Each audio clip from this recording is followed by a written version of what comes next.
Hey everyone, this is chapter 6 of The Evolution of Dialectical Materialism, a philosophical and sociological analysis by Z.A. Jordan.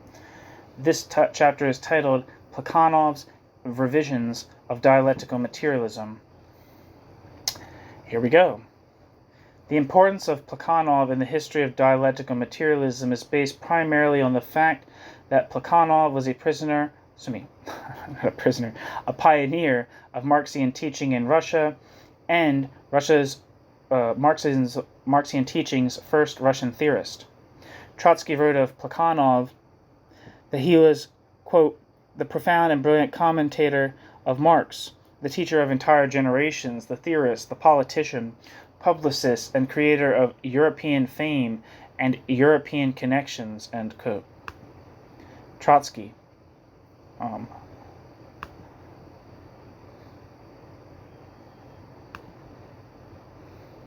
Prominent political writers and political leaders, including P.B. Struve, Y.O. Martov, and Lenin, testified to the influence and persuasiveness of Plekhanov's writings and to Plekhanov's decisive role in Struve, Martov, and Lenin's conversion to, quote, Marxism. Plekhanov won over hundreds of young Russian men and women to Marxian teaching, imbued the Russian working class movement with the ideas of Marx, and supplied the Russian working class movement with wide political horizons. Footnote. Lenin, on the 25th anniversary of the revolutionary activity of G.V. Plekhanov, in Lenin's collected works. See also S.H. Baron's Plekhanov, and also Franz Mehring's Karl Marx biography. End footnote.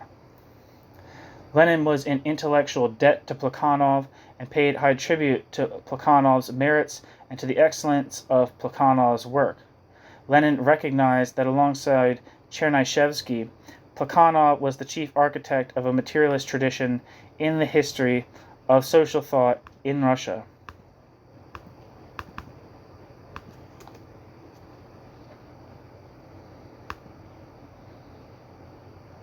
And that refers to Nikolai Gavrilovich Chernyshevsky, who according to Wikipedia, lived from 1828 to 1889, and was a Russian literary and social critic, journalist, novelist, Democrat, socialist philosopher, often identified as a utopian socialist and leading theoretician of Russian nihilism and neurodniks.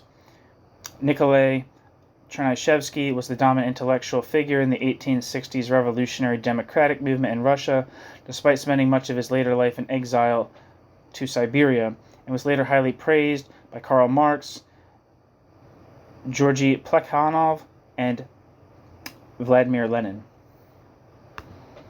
Back to the text.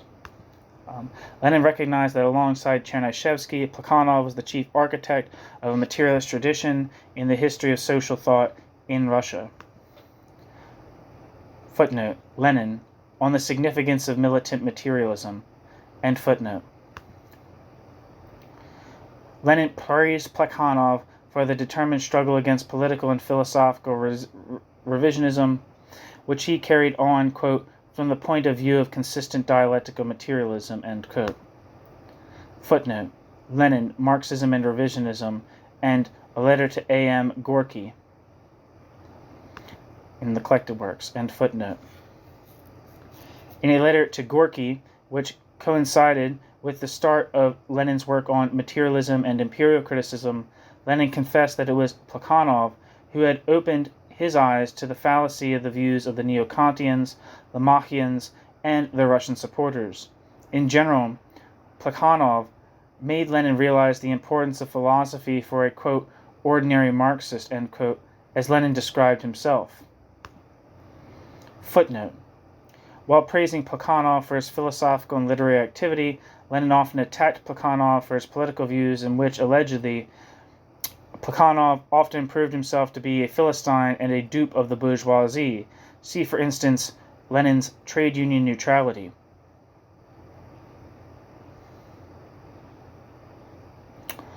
The date of this article is practically the same as that of the just quoted letter to Gorky and Lenin's The State and Revolution. And footnote. Lenin's high opinion of Plekhanov probably accounts for the fact that he was not entirely forgotten in the Stalinist period, and that Plekhanov's merits in educating, quote, a whole generation of Russian Marxists, end quote, were duly emphasized. Footnote. History of the Communist Party of the Soviet Union short course. Check out the piece on this channel by, what's his name? Can't even think of his name right now. James White. Is that his name? Now I'm fucking freaking out. But White. His piece from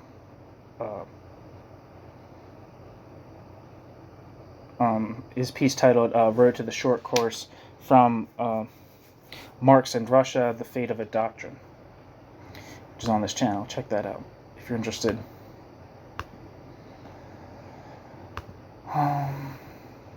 Anyway, end footnote. But Plekhanov's reputation declined because of Plekhanov's firm resistance to, quote, revolutionary Marxism, end quote, and Plekhanov's restraint in the treatment of ideological opponents. Only now, in the post-Stalinist era, does Plekhanov seem to be coming back into Plekhanov's own.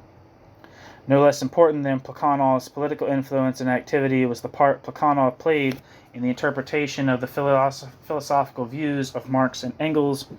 Plekhanov brought to this task a versatile mind, philosophical knowledge, and a general erudition far superior to the scholarly equipment of Plekhanov's more famous successors, including Lenin. Russian and Western scholars alike found much to commend in Plekhanov. Sidney Hook praised Plekhanov for his unprejudiced mind, his independence of judgment, and his willingness to follow the lead of evidence.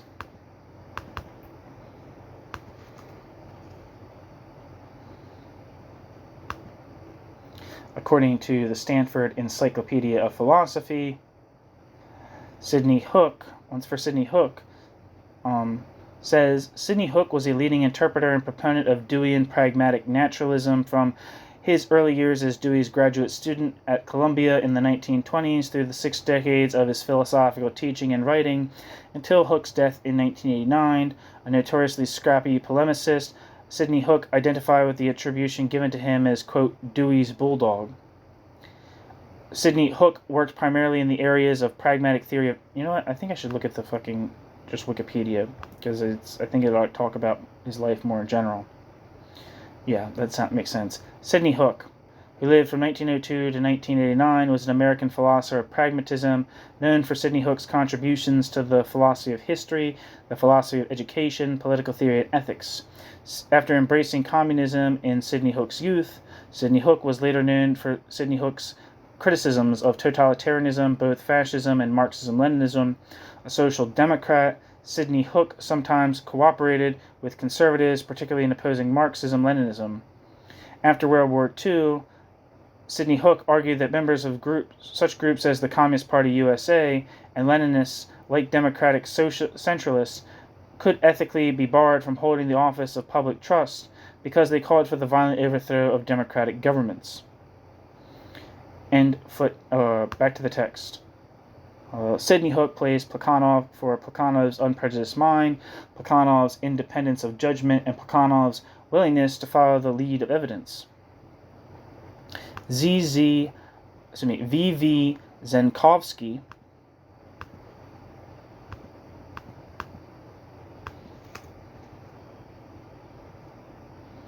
which seems to mean Vasily Zenkovsky.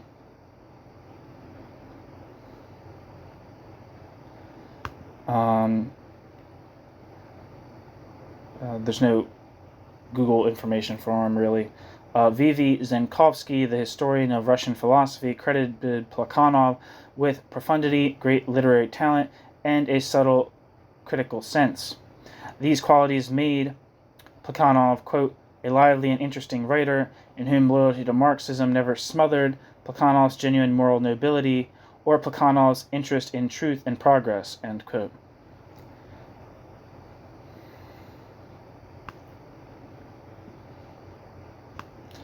S.H. Barron,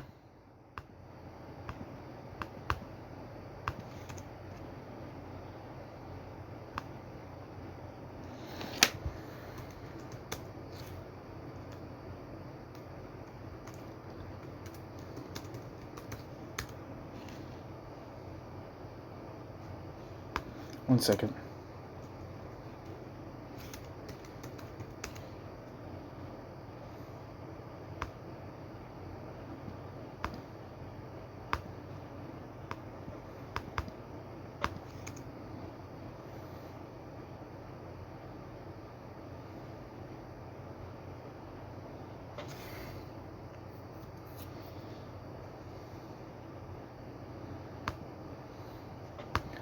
Anyway, yeah, it just seems like Barron's a. Sorry, I was seeing if there's anything for him on Google, but I'm not really seeing anything. I'm seeing the books he's written, which are all about Russia. But he wrote a biography of Plekhanov.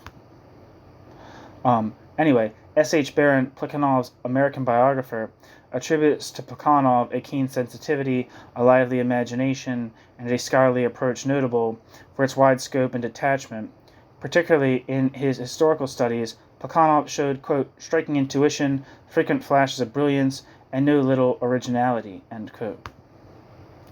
Footnote. Sidney Hook, The Hero in History, and V.V. Zenkovsky, History of Russian Philosophy, and S.H. Barron, Plekhanov. End footnote. It was Plekhanov who first used the expression, quote, dialectical materialism, end quote. As has been mentioned earlier, Plekhanov considered the dissociation of Marx's historical and philosophical materialism as a grave error, and asserted that Marxian philosophy was to be found in the works of Engels, above all in Anti-Düring and Ludwig Feuerbach.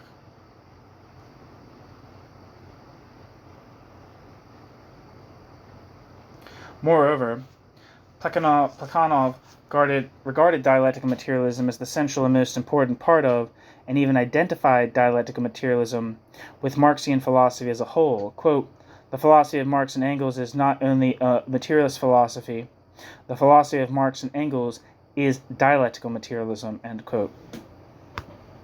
Plekhanov. While Plekhanov used the term, quote, dialectical materialism, end quote, in various meanings, there can be no doubt that by the materialist philosophy of Marx and Engels, Plekhanov meant the materialism of Engels and not the naturalism of Marx. There is no reason to suppose that Plekhanov was aware of any difference. The term, quote, naturalism does not occur in Plekhanov, though, quote, Feuerbachian humanism, end quote, does appear in Plekhanov. And Lenin, who in many respects followed Plekhanov's interpretation of the teaching of Marx and Engels, consciously avoided the term naturalism. In Lenin's opinion, naturalism is only an inexact description or ineffective form of materialism, for a naturalist is unable to withstand the onslaught of the bourgeois world outlook unless that naturalist becomes a conscious adherent of dialectical materialism. Footnote. Lenin, Philosophical Notebooks, and the piece on the significance of militant materialism, end footnote. Plekhanov was one of those Marxian scholars who believed, and impressed his belief upon the world, that there was complete identity of views between Marx and Engels on all philosophical matters. As far as the conception of materialism is concerned, this meant in fact the substitution of Engels' views for the views of Marx.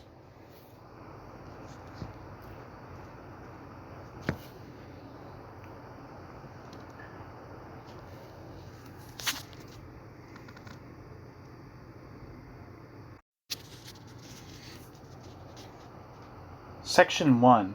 The rejection of absolute materialism. Plekhanov accepted Engels' genetic materialism, which, in Plekhanov's opinion, was, quote, materialism in the general sense, end quote. Quote, materialism is the direct opposite of idealism. Idealism strives to explain all the phenomena of nature, all the qualities of matter, by these or those qualities of the spirit. Materialism acts in exactly the opposite way. Materialism tries to explain psychic phenomena by these or those qualities of matter, by this or that organization of the human, or in general terms of the animal body. All those philosophers in the eyes of whom the prime factor is matter belong to the camp of the materialists, and all those who consider such a factor to be the spirit are idealists. End quote. Plekhanov. The basic distinction provides the fundamental principle of the most varied systems and gives to the materialism of one epoch a totally different aspect from the materialism of another. Footnote. It was by reference to the definition of genetic materialism that Plekhanov criticized F.A. Lange for having refused to consider Helvetius a materialist. F.A. Lange ignored the doctrines of Helvetius, whom F.A. Lange regarded as a, quote, vain and superficial, end quote, and unimportant thinker, in every way inferior to La Métrie. That's from F.A. Lange's, see F.A.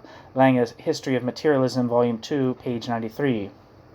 There can be no doubt that Marx's interpretation of Helvetius and Helvetius's place in the history of materialism, which Plekhanov adopted, is far more perceptive than Lange's scornful evaluation of Helvetius. If you don't know, Helvetius is an important French materialist in the 1700s.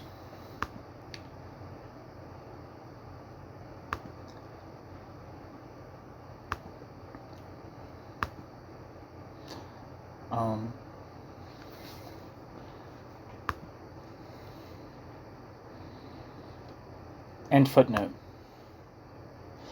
Only remnants of Engels' absolute materialism are to be found in Plekhanov.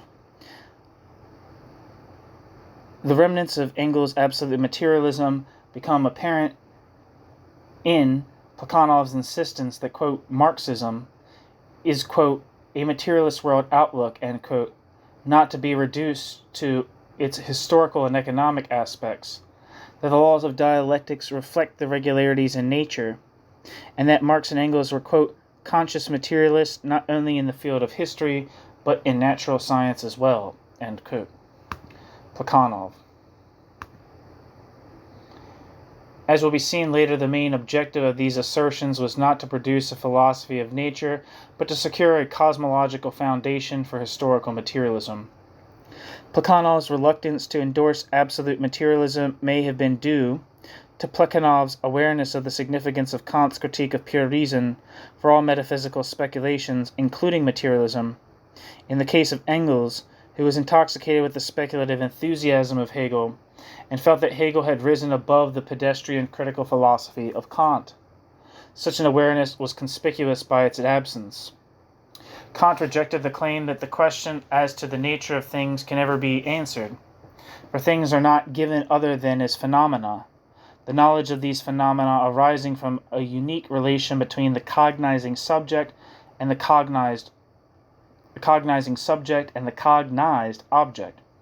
The whole system of Kant may be regarded as an attempt to abolish forever every kind of metaphysics, including absolute materialism, that claims knowledge of things as things exist independently of our knowledge of them.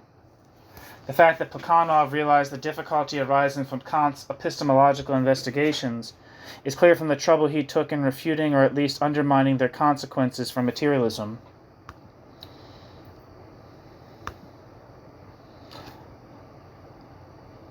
Unlike Engels before him and Lenin after him, Plekhanov did not consider the Hegelian axiom of the unity of thought and existence a sufficient argument against the Kantian view that though we can establish the existence of objects of some kind outside ourselves, we do not and cannot know what kind of objects they are.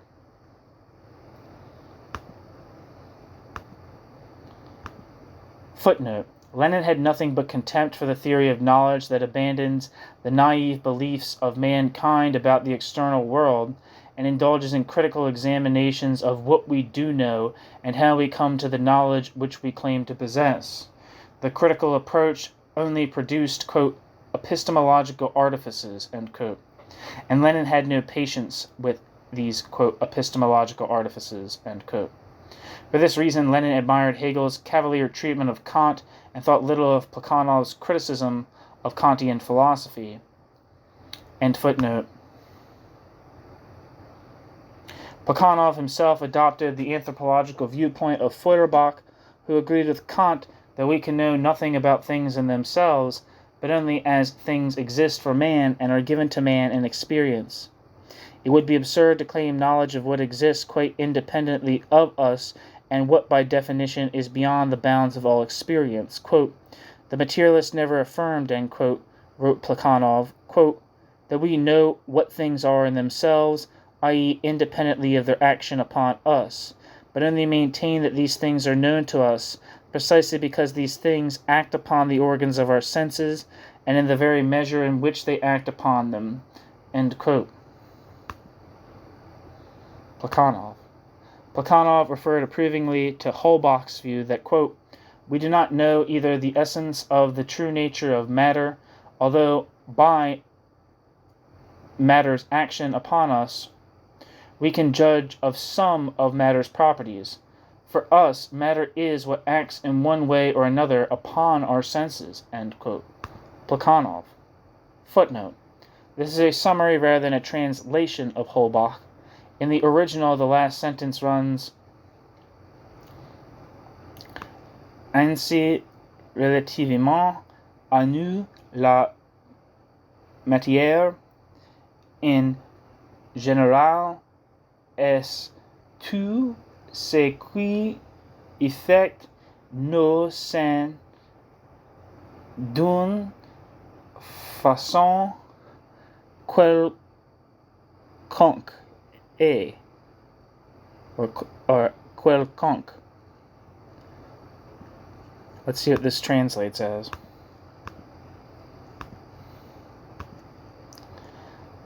So relative to us, the matter in general is anything that affects our senses in any way. So, end footnote. But Plekhanov did not go as far as Holbach, who came very close to John Stuart Mill's phenomenalist definition of matter, whereas Holbach affirmed the unknowableness or non-existence of essences. Plekhanov maintained that if we know some properties of the things acting upon our senses, we also know their nature to a certain extent. Footnote. Holbach, Système de la Nature.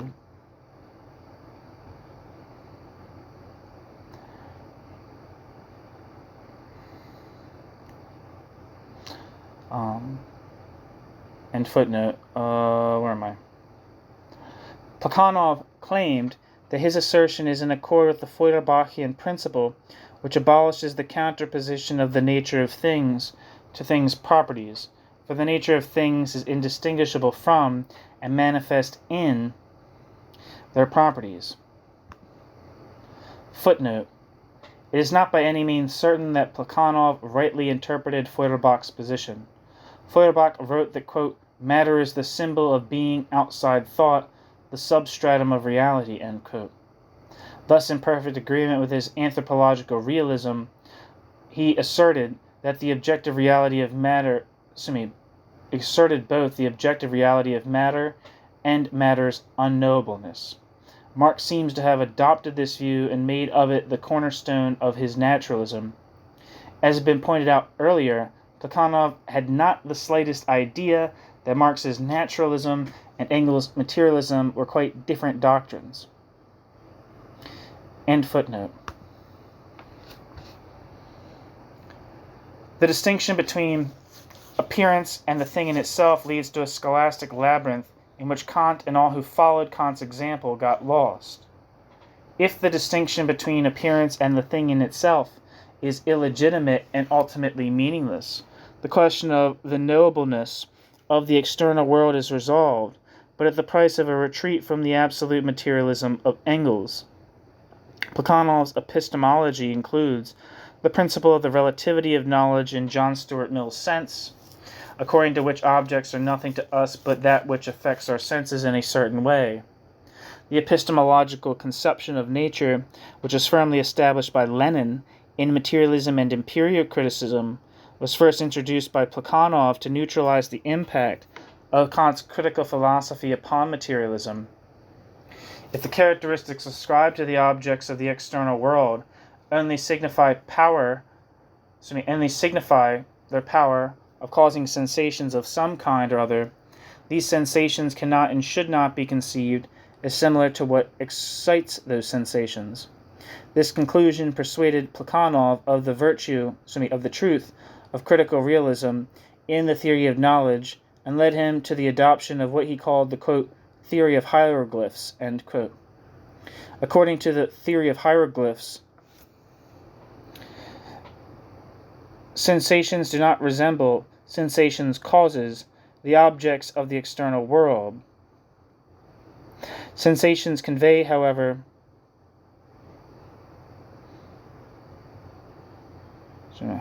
according to the theory of hieroglyphs, sensations do not resemble sensations causes, the objects of the external world. Sensations convey, however, sensations' existence and the relations between the objects of the external world's existence and the relations obtaining between the objects of the external world's properties. Footnote.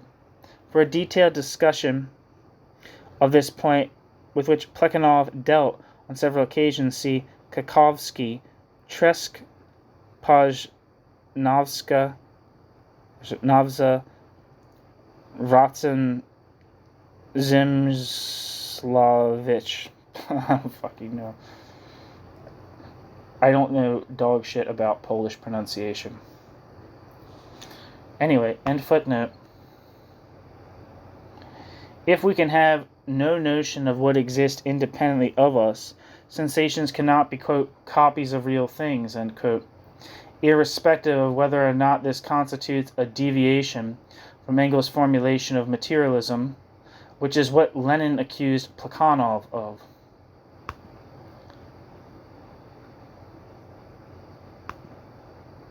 Plekhanov thought that genetic materialism, supported by the principle of evolution, was sufficient to establish materialist philosophy as an integral and consistent world outlook.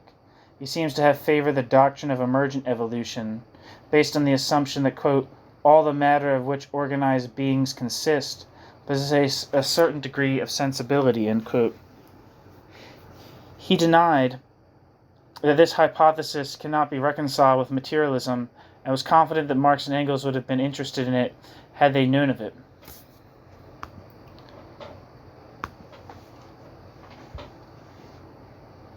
However, the materialist world outlook must be able to explain not only the reality that surrounds man, but man's activity. Plekhanov maintained that the principle underlying the explanation of man's activity had already been formulated by Feuerbach, who declared that, quote, thinking is conditioned by being, and not being by thinking, end quote. Feuerbach. This is again a paraphrase rather than a fruitful rendering of Feuerbach's original text. So I guess that's Plekhanov quoting Feuerbach. End footnote. Marx and Engels made this principle the foundation of the materialist conception of history and based their explanation of man's activity on it. Plekhanov added that the materialism of Marx and Engels was far more advanced than the materialism of Feuerbach, but that the materialism of Marx and Engels was elaborated in the direction indicated by the inner logic of Feuerbach. Feuerbach's principle, by the materialism of Feuerbach. Feuerbach's principle was closely linked with the genetic materialism.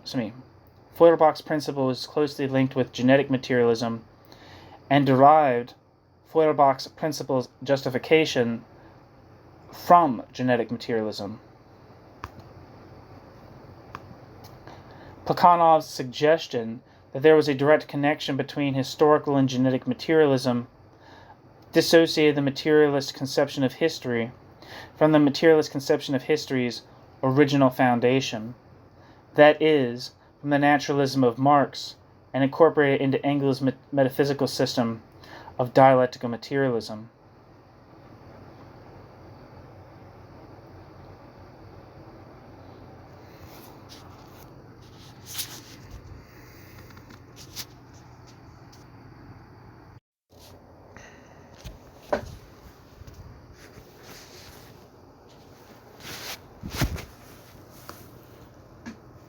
Okay. Section 2. The two basic laws of dialectics. Genetic materialism is, quote, materialism in the general philosophical sense, end quote, and dialectical materialism, which is derived from genetic materialism, constitutes a distinct form of the materialist world outlook. It has been mentioned earlier that Plekhanov was the first to use the expression, quote, dialectical materialism. Plekhanov introduced the expression dialectical materialism, as Plekhanov explained, to differentiate sharply between dialectical materialism and metaphysical materialism. Dialectical materialism including, and physical materialism excluding, the idea of evolution. The verbal distinction reflected the underlying frameworks and successive modifications of the conceptual frameworks. The verbal distinctions reflected the underlying differences and successive modifications of the conceptual frameworks. Quote, Holbach and Helvetius were metaphysical materialists, end quote, wrote Plekhanov. Quote, Holbach and Helvetius fought against metaphysical idealism. Holbach and Helvetius's materialism gave way to dialectical idealism, which in dialectical idealism's turn was overcome by dialectical materialism, end quote. Plekhanov. It was Hegel who observed that, quote, the latest philosophy to appear, die der Zeit nach letzter Philosophie, is always the outcome of all those which have preceded it, and must include their principles, end quote. Hegel. Metaphysical materialism, dialectical idealism, and dialectical materialism could therefore be considered as one single philosophical trend at different stages of maturity.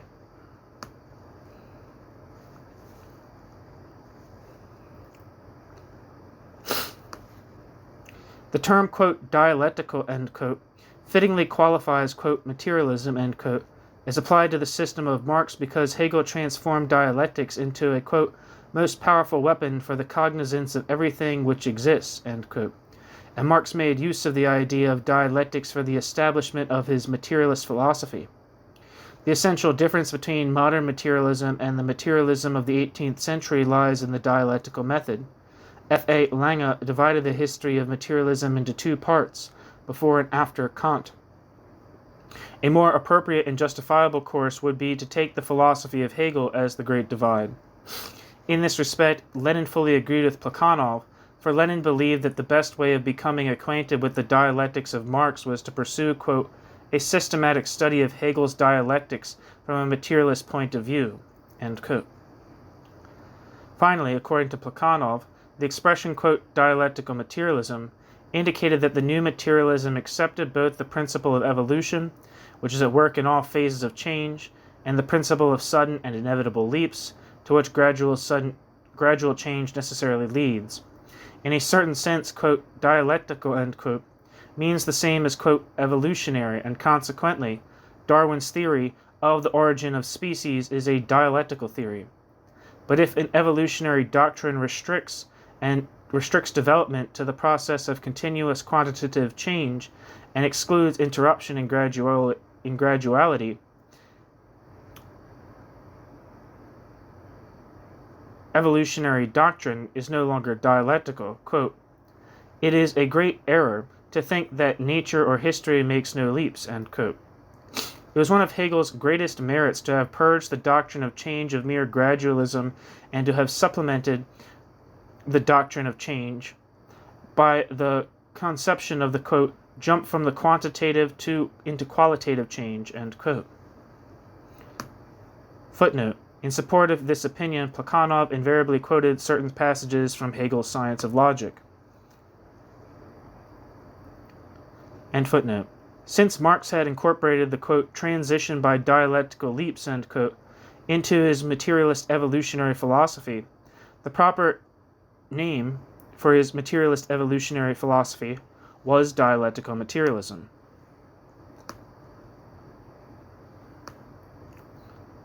Footnote. Plekhanov, A New Champion of Autocracy. That's a book by Plekhanov. Plekhanov's interpretation of the essential difference between mere evolution and dialectics was approvingly endorsed by Lenin, and without any substantial alterations presented again quite recently by Adam Schaff, the leading Polish Marxist-Leninist philosopher. Both Lenin and Schaff maintain that the idea of evolution as formulated by Marx and Engels is far more comprehensive and far richer in content than the current idea of evolution. End footnote. But dialectical materialism includes more than the mere rejection of the dictum, quote, natura factic saltus.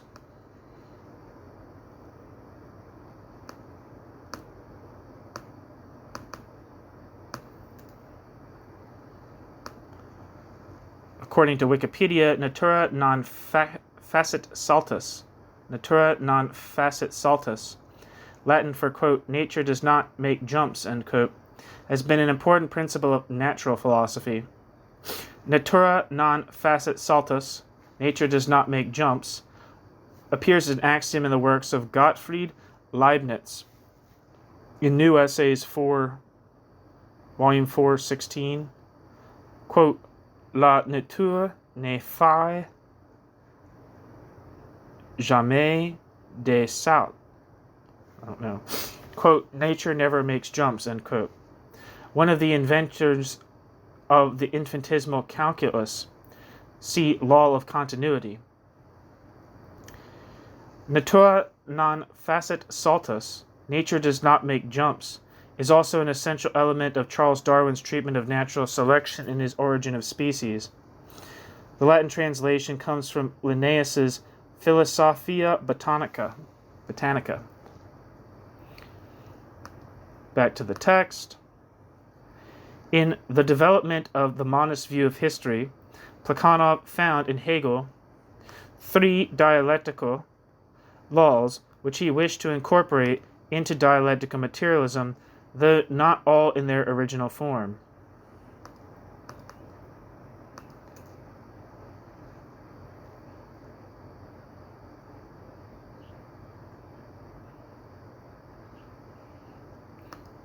I was looking to see if that book had anything, but it has a link to Marxist.org, but it doesn't have any kind of synopsis. The Development of the Monist View of History, Plekhanov found in Hegel 3 dialectical laws which he wished to incorporate into dialectical materialism, though not all in their original form. The 3 dialectical laws are the same as those adopted by Engels in Anti-Düring and Dialectics of Nature, the law of the interpenetration of opposites, the law of the transition of quantity into quality, including the doctrine of leaps, and the law of the negation of the negation. Plekhanov accepted the last of these laws in a truncated form and reduced it to the first. The negation of an old quality by a new quality in the process of development is the result of the operation of the law concerned with the transformation of a thing into that thing's opposite, that is, with the contradictions inherent in all phenomena. Plekhanov also changed the order of the dialectical laws as established by Engels, for Plekhanov's first dialectical law, namely the law of the interpenetration of opposites, is Engels' second. Lenin followed Plekhanov's and not Engels' order of the dialectical laws until the publication of Stalin's Dialectical and Historical Materialism. This order was adopted in Soviet philosophy out of respect for Lenin.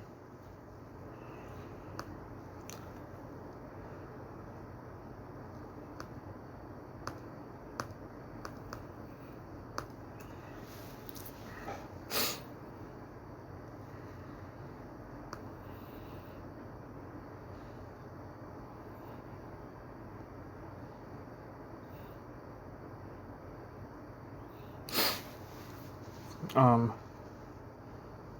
just want to read the synopsis of Stalin's Dialectical and Historical Materialism. Part 1, Outline of the Marxist Dialectical Method in Contrast to Metaphysics. A. Nature is a unified whole. B. Nature is in perpetual motion. C. Natural quantitative change leads to qualitative change. D. Natural phenomena possess internal contradictions as part of their struggle, leading to revolutionary rather than reformist change. Stalin relates this to capitalism by stating that, quote, the transition from capitalism to socialism and the liberation of the working class from the yoke of capitalism cannot be effected by slow changes, by reforms, but only by a qualitative change of the capitalist system by revolution, end quote. Part 2. Outline of the Marxist philosophical materialism in contrast to idealism. A. The world is materialistic in nature. B. Being is objective reality because being is material, thus thinking is a reflection of matter contributing ideas back to being. C. The world and the world's laws are knowable because the world and the world's laws can be examined by practice, challenging Kant's idea of, quote, things in themselves, end quote. Because of this, Stalin argues that there are laws of social development and that socialism is a science. Part 3. Historical materialism. A. In this section, Stalin asks, what is the, quote, chief determinate force, end quote, in society? It is the mode of production of material goods, not the geographical environment or the growth of the population. As Stalin states, quote, this force historical materialism holds is the method of procuring the means of life necessary for human existence, the mode of production of material values, food, clothing, footwear, houses, fuel, instruments of production, etc., which are indispensable for the life and development of society, end quote. He also names two aspects of production, which are the instruments of production and the, quote, relation of men to each other in the process of production, men's relations of production, end quote. B. The first feature of production, quote, it never stays at one point for a long time and is always in a state of change and development, and that furthermore changes in the mode of production inevitably call forth changes in the whole social system, social ideas, political views, and political institutions. They call forth a reconstruction of the whole social and political order, end quote. Thus, the party of the proletariat must study the laws of the development of production so that it can, quote, proceed primarily from the laws of development of production from the laws of economic development of society, end quote. C. In the second feature of production, Stalin states that, quote, its changes and development always begin with changes and development of the productive forces, and in the first place with changes and development of the instruments of production, end quote, and lays out the stages of history, which are primitive communism, slavery, feudalism, capitalism, and socialism. Additionally, the capitalist relations of production no longer correspond to the state of productive forces of society, creating irreconcilable contradictions. D. The third feature of production, quote, the rise of new productive forces and of the relations of production corresponding to those new productive forces does not take place separately from the old system, after the disappearance of the old system, both in the old system. It takes place not as a result of the deliberate and conscious activity of man, but spontaneously, unconsciously, independently of the will of man, end quote. However, this spontaneous process of development does not mean that the change from old relations to new relations will occur smoothly. Rather, Stalin contends, it will result in revolution.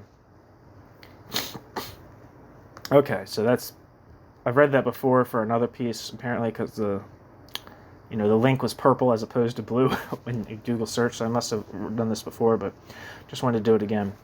Lenin followed Plekhanov's and not, back to the text, Lenin followed Plekhanov's and not Engels' order of the dialectical laws, and until the publication of Stalin's Dialectical and Historical Materialism, this order was adopted in Soviet philosophy out of respect for Lenin.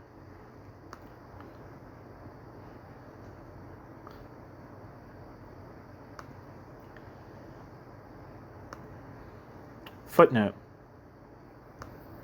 Engels' order of the dialectical laws is to be found in Dialectics of Nature, which was first published in 1925 and was unknown to Plekhanov and Lenin. In During the Laws of Dialectics are discussed in the same succession as that Plekhanov gave the laws of dialectics. But Engels did not indicate that this was the order of the laws of dialectics' importance. End footnote.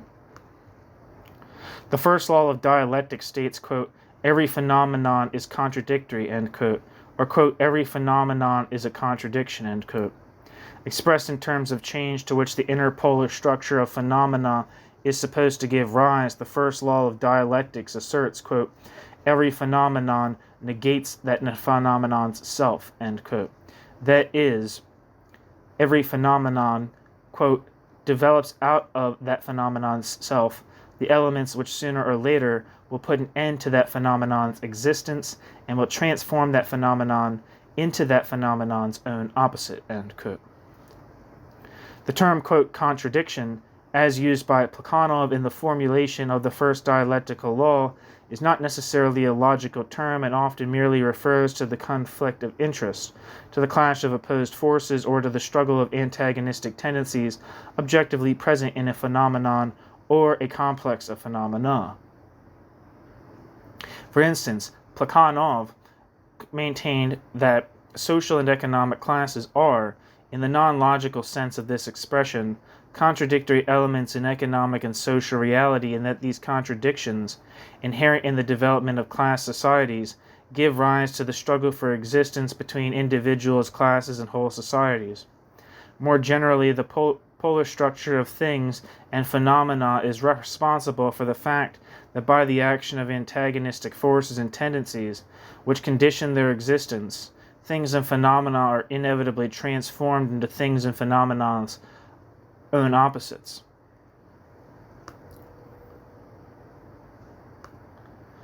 In this formulation, the first law of dialectics applies only to history and society, but not to nature. But Plekhanov made it clear in Plekhanov's various writings that Plekhanov wanted the first law of dialectics to be extended to nature, and asserted that, quote, every motion is a dialectical process, a living contradiction, end quote. Plekhanov.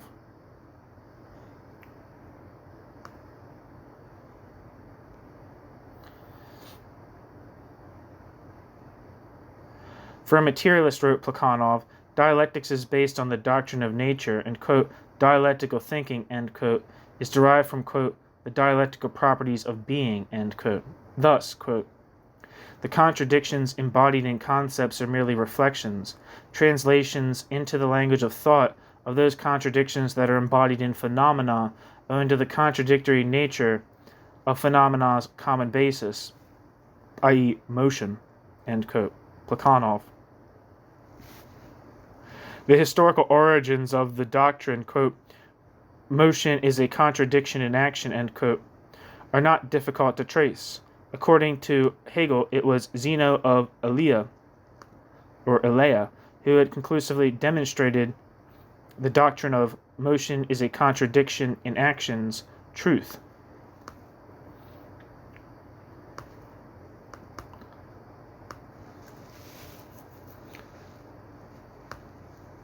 According to the Stanford Encyclopedia of Philosophy, Zeno of Elea, who was a 5th century BCE thinker, is known exclusively for propounding a number of ingenious paradoxes.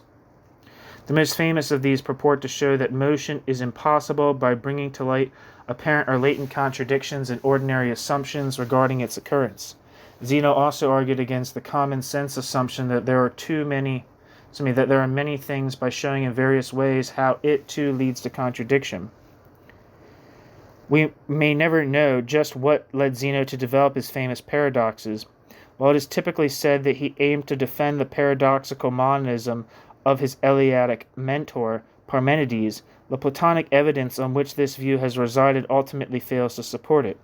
Since Zeno's arguments in fact tend to problematize the application of quantitative conceptions to physical bodies and to spatial expanses as ordinarily conceived, the paradoxes may have originated in reflection upon Pythagorean efforts to apply mathematical motions to the natural world.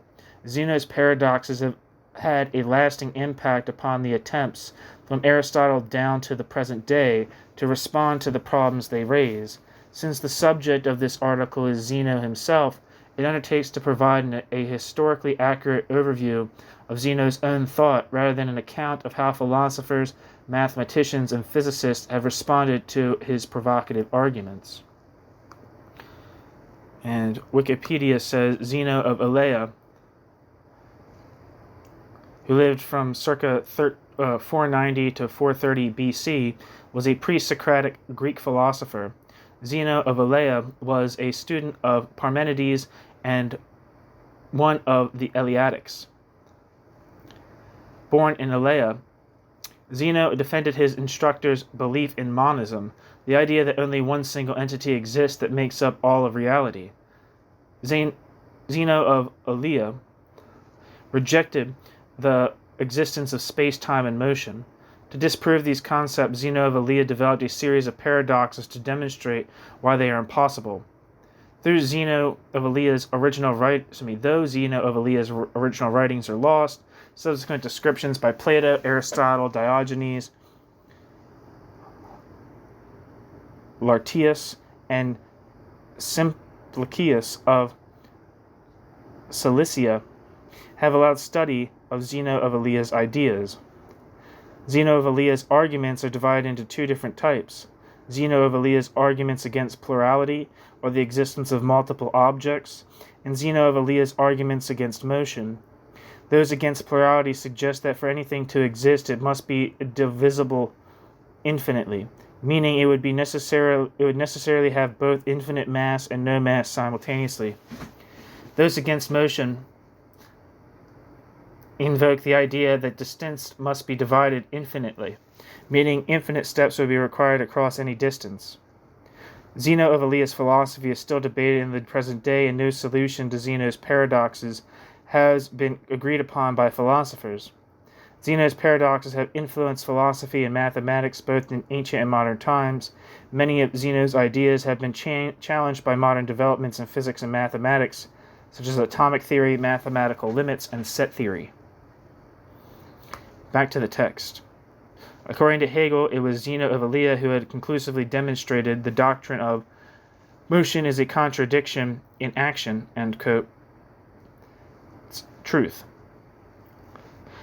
Engels took over this Hegelian idea, presented the idea of motion is a contradiction in action, as if the doctrine motion is a contradiction in action, were a solidly established scientific proposition, and tried to justify the doctrine that motion is a contradiction in action with arguments of doubtful erudition. Finally, Plekhanov endorsed Engels' views about contradictions, and Engels' views about contradictions became a canonical part of the orthodoxy. Like Hegel, Plekhanov went back to Zeno, whom Plekhanov credited with the definitive proof of the proposition that motion is an embodied contradiction, and urged the restriction of the law of non-contradiction, found to be unsatisfactory by such profound thinkers as Heraclitus, Hegel, and Marx. Quote, a moving body, end quote, Plekhanov argued, quote, is at a particular place, and at the same time, a moving body is not in that particular place, end quote. A fact, Plekhanov commented, quote, that even the most resolute opponents of the dialectical method cannot but accept, end quote. For if a moving body were where that moving body is at time 1, and not simultaneously somewhere else, it would be, contrary to the assumption, motionless, at least at time 2. Or at least at time 1. I don't know. Consequently, we would have to agree with Zeno of Elea that motion is nothing more than an illusion of the senses. In this respect, Plekhanov deviated from Hegel. Whereas Hegel believed that Zeno wanted to demonstrate that motion is a contradiction, Plekhanov held that Zeno wished to prove that motion is impossible, because if motion were real, motion would have to be a contradiction. It is now widely believed that Plekhanov's rather than Hegel's account of Zeno's intentions is the historically true account. As there is not a single phenomenon of nature for the explanation of which would not ultimately appeal to motion, the conclusion must be drawn that all things in phenomena of nature are a, quote, living contradiction, end quote. Symbolically, we can state the principle to which Plekhanov refers in the following way, and I'm not reading any of that, fuck that. It's a bunch of logic symbols. I don't know what the hell any of them mean. Or any of them mean, probably. I know what X means. Since the motion of matter lies at the root of all natural phenomena, the state of motion is absolute and without exception, the state of rest being only relative, and since all motion is a contradiction, formal logic is generally inapplicable to natural events. Like Engels, Plekhanov believed that natural phenomena belong to the, quote, domain of the, quote, logical contradiction, end quote, end quote. The laws of non-contradiction and of the excluded middle apply only to what it is, to what is in a state of rest, but not otherwise. Just as a state of rest is a particular instance of motion, logical thinking is, quote, significant only within certain limits, end quote, and constitutes a particular instance of the dialectical thinking, in which the law of non-contradiction and the law of the excluded middle no longer hold. While the first law of dialectics does not abolish formal logic altogether, the first law of dialectics, quote, strips formal logic's laws of the absolute value, end quote. That is, the first law of dialectics restricts formal logic's validity, subordinates formal logic to dialectical thinking, and establishes the doctrine of logical dualism. Footnote: the doctrine of logical dualism was revived in Polish Marxism, Leninism in the 1940s. For the positive role which it played in Poland at that time, see Jordan P.H.I. I don't know what that book. It's one of Z.A. Jordan's books. I think I took a philosophy of logic class, and I think one of the people who questioned the law of the excluded middle, which is I don't know, X can be not one of the laws of formal logic would be X cannot exist and not exist at the same time, and there's no there's no middle. There's the proposition that X exists can either have a truth value or no truth value, but it can't have some kind of indeterminate middle. And I think there's a Polish logician who challenged that, and I don't know if this is even relevant to that, but I'm assuming if it's a Polish philosopher in the 20th century, they have to have some relation to, I don't know, philosophy and logic in Stalinist Poland.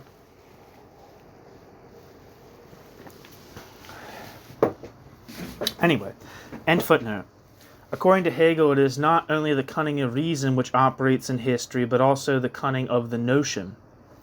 The cunning of the notion reveals the cunning of the notion's self in the fact that quantity is not only capable of increase and decrease, but of a, quote, sudden revulsion, ... from what is at first merely quantitative into qualitative alteration, end quote. Hegel, Science of Logic. Hegel's cunning of the notion became Engels' law of the transition of quantity into quality, and vice versa, and Plekhanov's law of the inevitability of leaps in the process of development. The difference between Engels and Plekhanov is one of emphasis. Having the mechanistic conception of nature in mind above all, Engels underlined gradual accumulation and final transitions of quantitative changes into qualitative changes, alteration being thus as much a fundamental cosmic process as increase and decrease. On the other hand, Plekhanov, whose main interests were history, sociology, and politics, emphasized the fact that these, quote, transitions occur by leaps and cannot occur in any other manner, end quote. Plekhanov, a new champion of the autocracy, end footnote. Both Engels and Plekhanov merely quoted from and summarized what Engels and Plekhanov had read in Hegel on this matter, but Engels and Plekhanov did so with different purposes in mind. As Plekhanov repeatedly stressed, although the theory of evolution and dialectics have some points in common, the theory of evolution and dialectics also reveal a profound and important difference. The theory of evolution is, quote, based on the principle that neither nature nor history proceeds in leaps, and that all changes in the world take place by degrees, end quote. Hegel had already shown that the doctrine of development, thus conceived, is, quote, unsound and ridiculous, end quote. According to Plekhanov, Hegel, quote, demonstrated irrefutably, end quote, that both in nature and in human society, leaps constitute just as essential a stage of evolution as gradual quantitative changes. Quote, gradual quantitative changes in the given content are finally transformed into qualitative differences. The movements of its transformation are the moments of leap, of interruption in graduality, end quote. Plekhanov.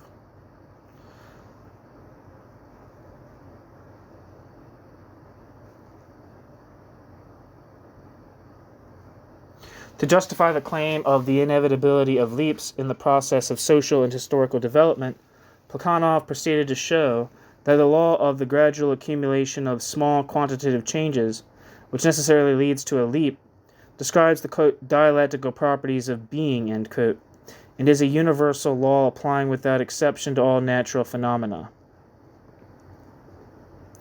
For this purpose, Plekhanov repeated, as Engels had before Plekhanov, Hegel's illustration of the, quote, dialectical theorem, end quote.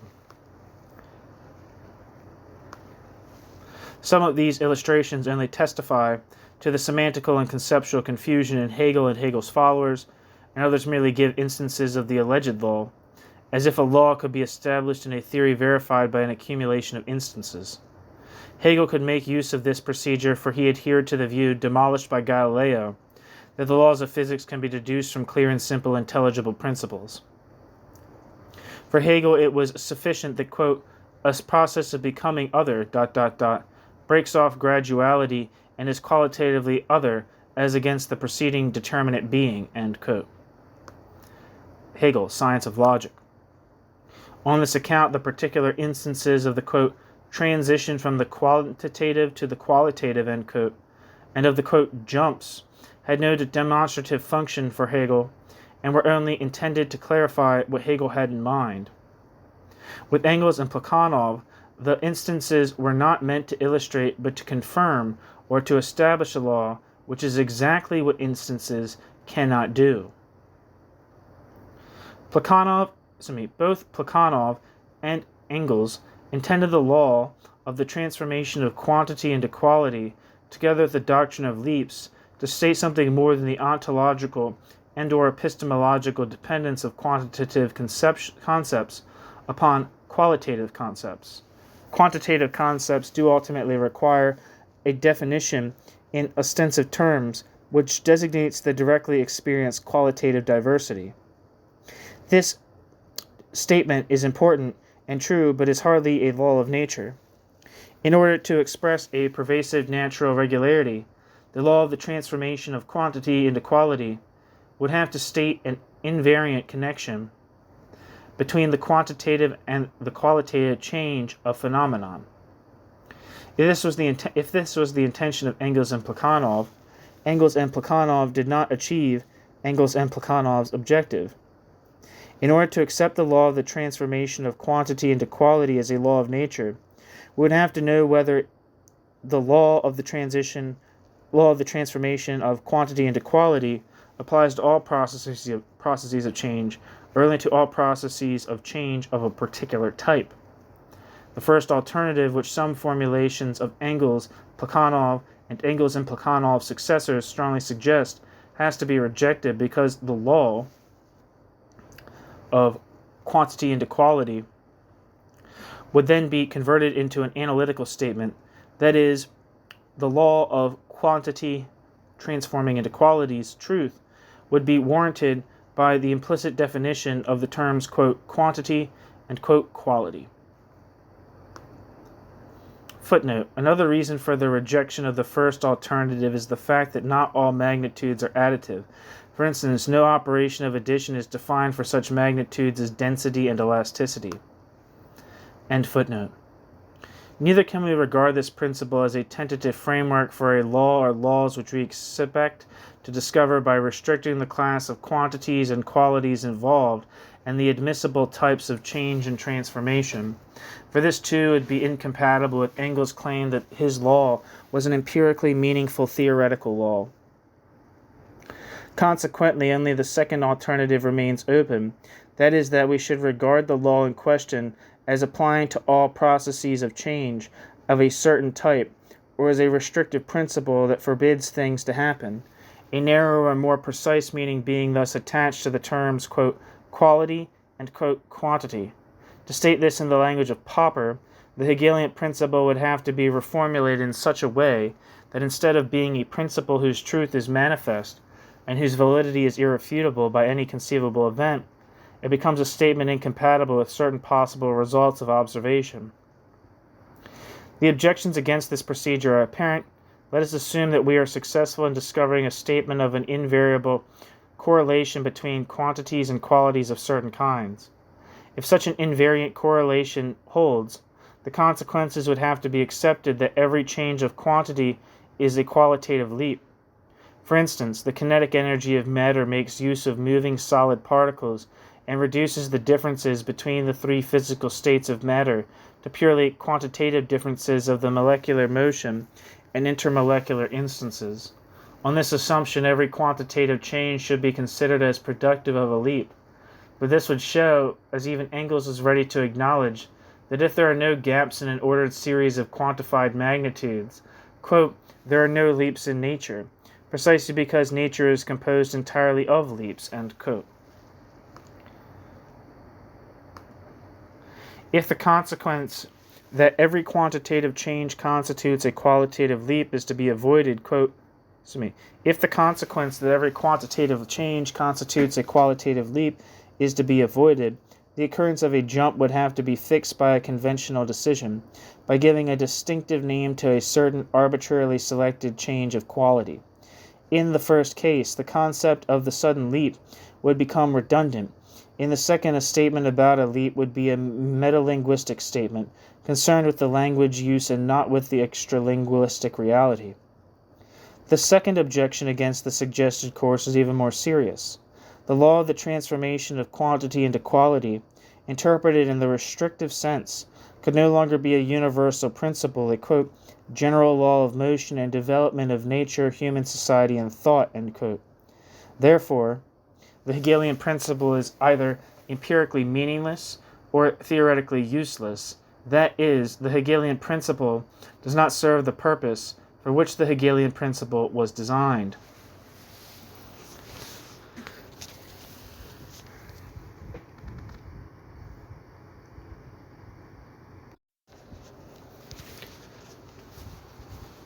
Section 3.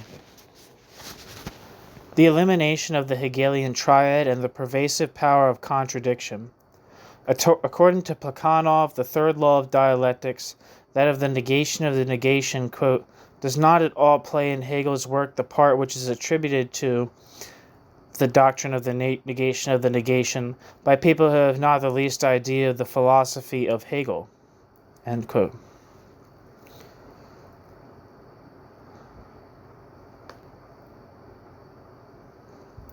Plekhanov.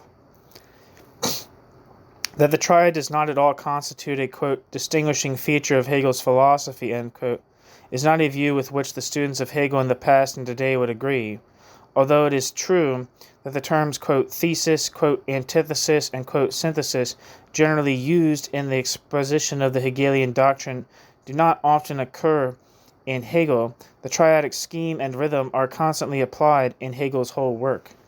Yeah, I think the triad is attributed to, is it Fichte? It might be. But I'm not sure.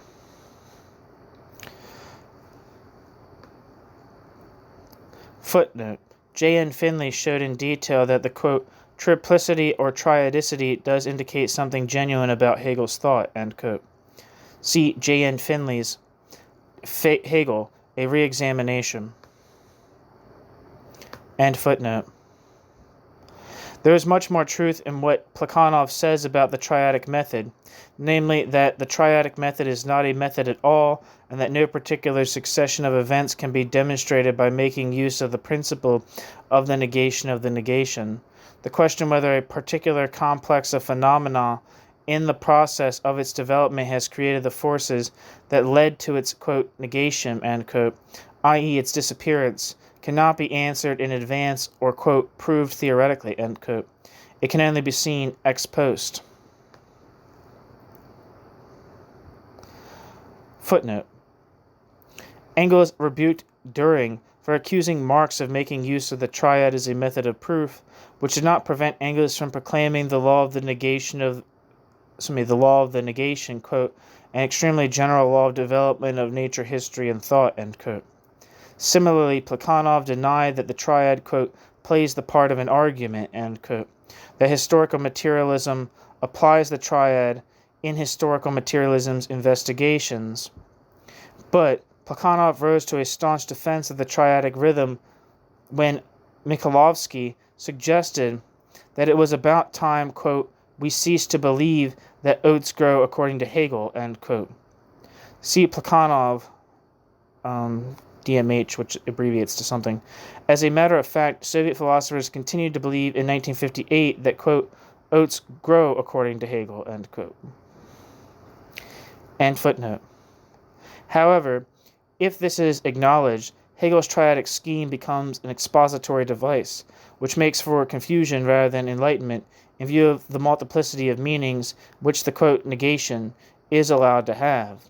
For, quote, negation sometimes means, quote, negated proposition, or, quote, logical contradiction, or, quote, incompatibility, sometimes, quote, qualitative change, or, quote, emergence of a new physical characteristic, sometimes, quote, class conflict, or, quote, clash of interests, and sometimes, quote, stage of development in a developmental chain, end quote. As a matter of fact, quote, every kind of thing has a peculiar way of being negated, end quote. And this should really be expected, for the negation of the negation rules supreme over the barley plant, geology, the infinitesimal calculus, and many other things, all and sundry.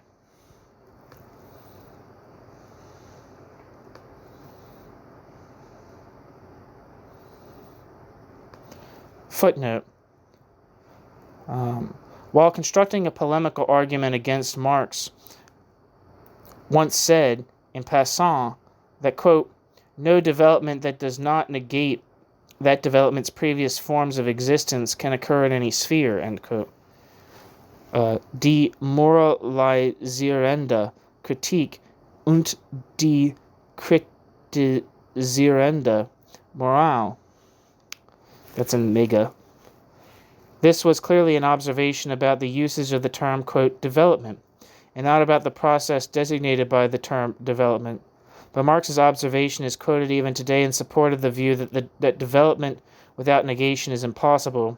That is, that negation is an indispensable part of the developmental process.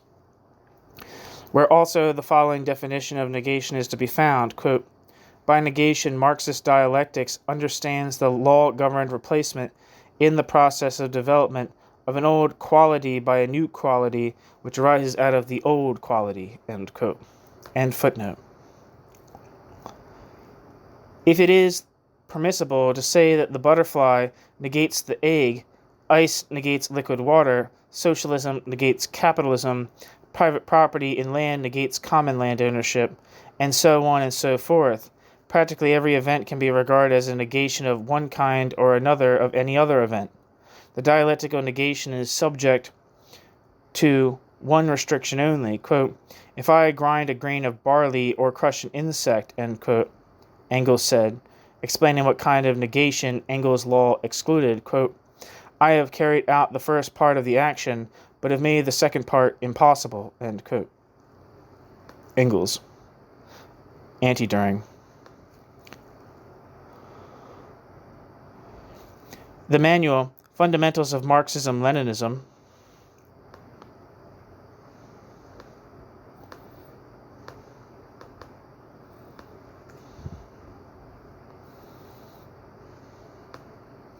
clearly states that materialist dialectics does not concern materialist dialectic self with a negation which terminates the development of an object, but with, quote, negation which involves the further development of a thing, object or phenomenon,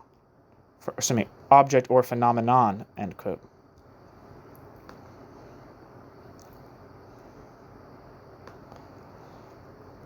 In other words, the triadic rhythm does not exclude anything except what would prevent the continuance of the rhythm.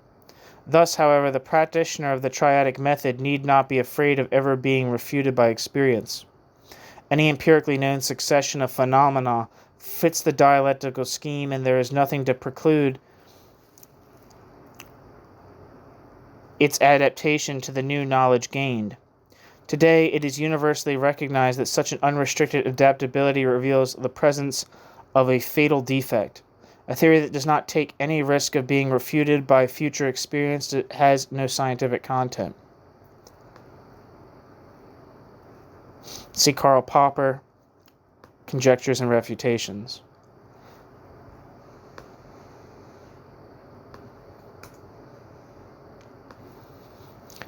According to Plekhanov, the law of the negation amounts to the statement that every phenomenon, quote, negates that phenomenon's self, end quote, and, quote, becomes transformed into that phenomenon's opposite, end quote. Since each new phenomenon is produced by the negation of another phenomenon and is transformed in turn into its own opposite, as it were at a higher level, it is inevitable that the, quote, third phase of the development bears a formal resemblance to the first, end quote, and that which Lenin described as, quote, the apparent return to the old, end quote, occurs. The negation of the negation is not an independent principle.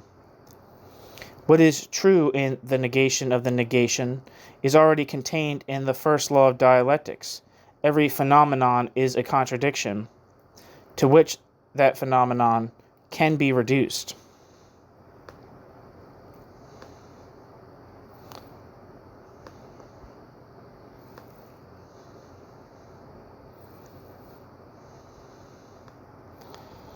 Thus, the law of the interpenetration of opposites reflects the fact that every phenomenon investigated in the natural and social sciences combines properties that are diametrically opposed to one another,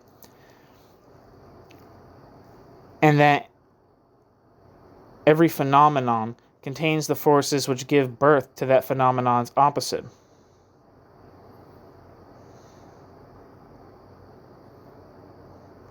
The pattern of dialectical change discovered by Hegel reveals the important truth that, quote, every particular aggregate of phenomena in the process of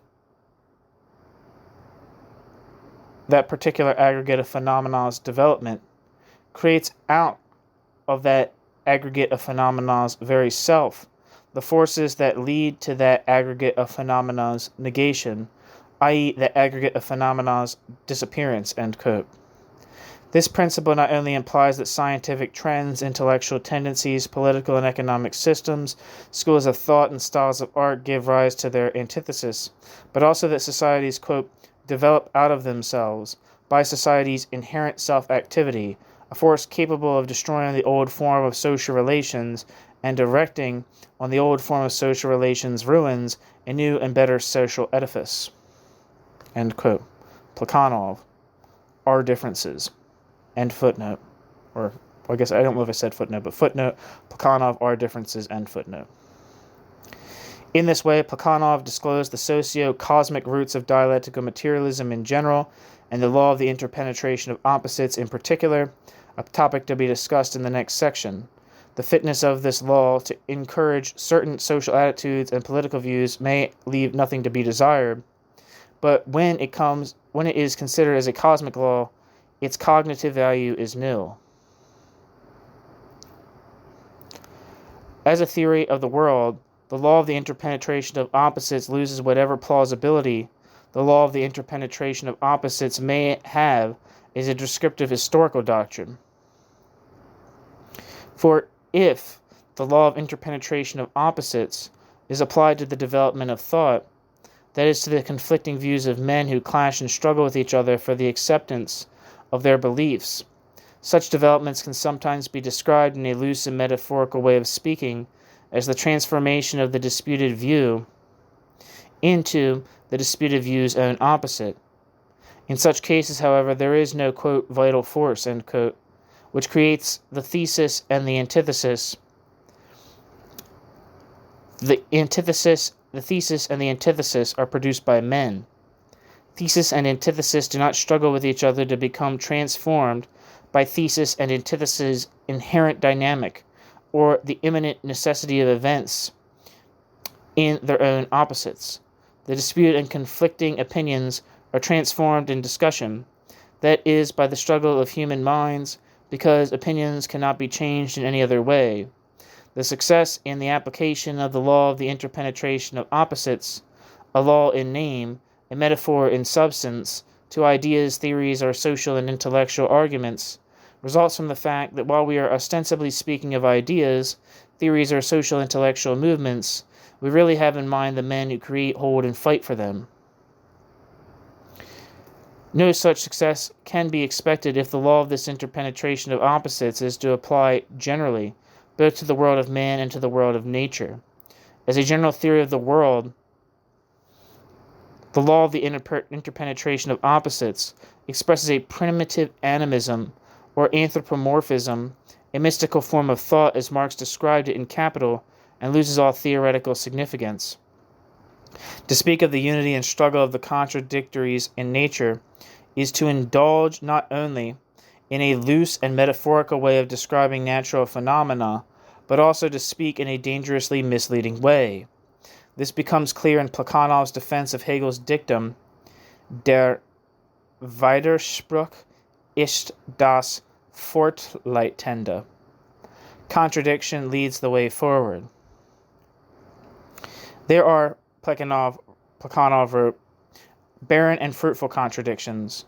Barren contradictions either result from factual errors or errors of reasoning and sins against logic. Barren contradictions are barren because as long as the error remains concealed, they retard the development of thought, and they disappear as soon as the error is discovered without our knowledge being thereby enriched. The fruitful contradictions push thought forward and sometimes turn out to be more fertile than the, quote, most harmonious theories, end quote. This may happen when we are faced by contradictory consequences which derive correctly from a body of views regarded as true. For instance, some accepted facts of social life lead to the conclusion that men's opinions are determined by men's social environment, while other facts justify a contrary position, namely that the social environment is determined by opinions. Although the thesis seems to be just as correct as the antithesis, the thesis and the antithesis cannot both be true, and we cannot rest satisfied until the contradiction is resolved. This is achieved if and when a new factor is discovered which determines both the development of social environment and the development of opinion. The paradox of incompatible conclusions stimulates the search for new facts, and the discovery of new facts helps to resolve the paradox. Viewed from the higher vantage point, the original propositions supplement rather than exclude each other. The contradiction disappears, but the contradiction has produced an advance of knowledge. In such situations, it can be said that the, quote, principle of contradiction does not destroy objective truth, but only leads us to objective truth. ... Quote, contradiction, end quote, appears where, and only where, there is struggle, where there is movement, and where there is movement, thought goes forward, even though by roundabout ways, end quote. Plekhanov. This is a striking and correct description of what might happen when a paradox is encountered, and of the role which contradictions may and did play in scientific progress. There is no doubt that if a contradiction is regarded as an intellectual challenge, it may, and in fact often does, speed the advance of knowledge. It should be clearly understood, however, that in such cases not the contradictions themselves are productive of progress, but our treatment of those contradictions. What produces advance is our determination to abide by the law of non-contradiction, and not to relent until the paradox is resolved. As Popper said, the, quote, fertility of the contradictions is merely the result of our decision not to put up with them, end quote. Footnote. Popper. Conjectures and Refutations. The reason why Plekhanov subscribed to Hegel's opinion that, quote, contradiction leads the way forward, end quote, was different. Contradictions are productive of progress because, generally, they themselves are of a, quote, motive force, end quote, and a, quote, formative principle. That is, they originate change and motion, including the movement of thought, stimulate development, and determine the nature and direction of progress. While quoting Hegel's dictum that contradiction is the power that moves things, Bukharin wrote in a similar vein, quote, there is no doubt of the correctness of this law, end quote.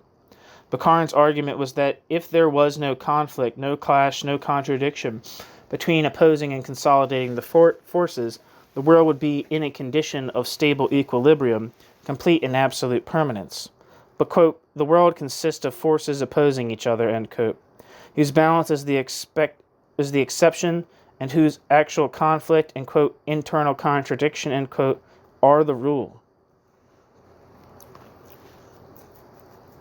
Bukharin, Historical Materialism. The relationship between logical contradictions and, quote, contradictions in corporeal form, end quote, was based on the Hegelian axiom of the identity of thought and being. As Lenin put it in support of essentially the same argument, the relations of notions are reflections of the objective world. Quote, the dialectics of things produces the dialectics of ideas and not vice versa, end quote. Lenin. Yeah, that's kind of like a thing in Hegel. Like I said, I think I might have said in like an earlier video from this, but like people were like, the science of logic is not like in Hegel or whatever. I believe that people refer to it as like an ontologic. Like it's about if all there is idea for, like, say you were saying like I don't know, I'm not an expert on it, but like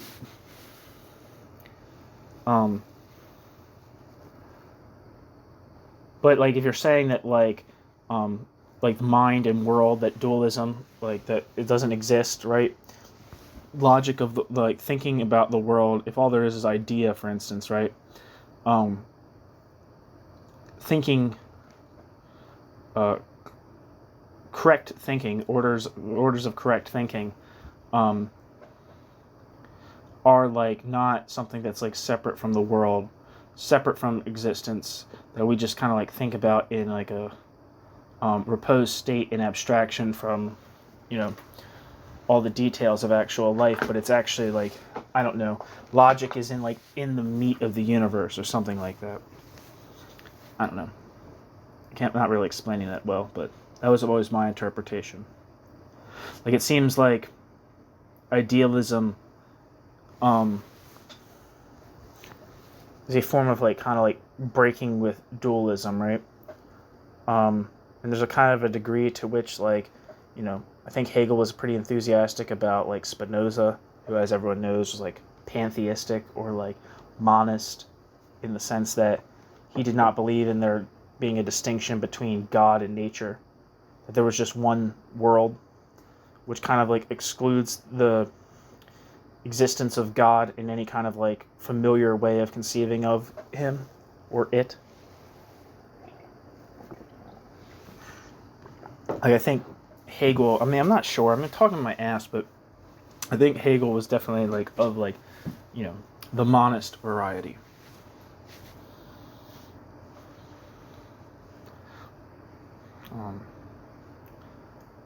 I don't know. The intellectual advance arising from contradictions in thought is the reflection in the human brain of the dialectical process of motion in the external world, and this dialectical process is a, quote, living contradiction, end quote. There's little doubt that Plekhanov endorsed this view in the conviction that this view validates the transient nature of every existing order of things, and above all, the inevitable disintegration of every social and political system, involving in its very essence its own negation. But this basic belief is expressed by the general proposition that the, quote, contradictions embodied in concepts, end quote, are merely, quote, translations into the language of thought, end quote, and of the, quote, contradictions embodied in phenomena, end quote.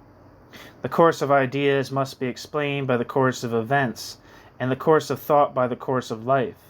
The reasons why Plekhanov and Lenin adopted this particular approach must now be examined more closely.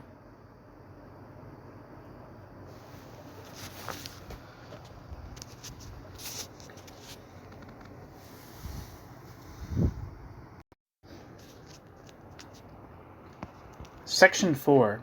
The socio-cosmic roots of dialectical materialism. Any scientific theory must satisfy certain conditions with regard to that scientific theory's logical structure and that scientific theory's logical content. That scientific theory should be capable of empirical validation. That scientific theory should be in agreement with actual observation. and that scientific theory should fulfill the requirements of comprehensiveness, consistency, and logical fertility. These conditions are not independent of one another. If a theory is not logically well constructed, we may find that theory difficult to establish that theory's empirical validity. On the other hand, the most perfect logical structure of a theory does not in itself provide a sufficient guarantee of that theory's empirical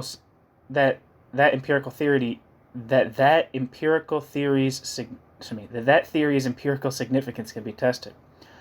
Unless theoretical constructs which occur in the formulation of its laws and hypotheses are linked with the data of observation by appropriate epistemic rules, the requirement of logical fertility provides a good starting point for the evaluation of the cognitive and logical worth of a theory. We speak of the logical fertility of a hypothesis or a natural law if numerous consequences can be deduced from it, and can be empirically tested either directly or indirectly. The opposite of a, quote, logically fertile theory, end quote, is a, quote, inferentially hollow theory, end quote. If somebody maintains that, quote, whatever happens is due to fate, end quote, that person holds an inferentially hollow theory. For that person's theory does not allow him to derive specific inferences as to what is or is not going to happen. A proposition from which no statements about future experiences can be derived has no factual meaning. A sentence expresses a genuine factual position if and only if we can derive from that sentence, in conjunction with other either logically or factually true premises, some observational sentences. The laws of the interpenetration of opposites and of the transformation of quantity into quality are also instances of inferentially hollow theories, for it is not possible to deduce determinate consequences from these laws, so that one can see, prior to empirical tests, whether or not the laws of interpenetration of opposites and of the transformation of quantity into quality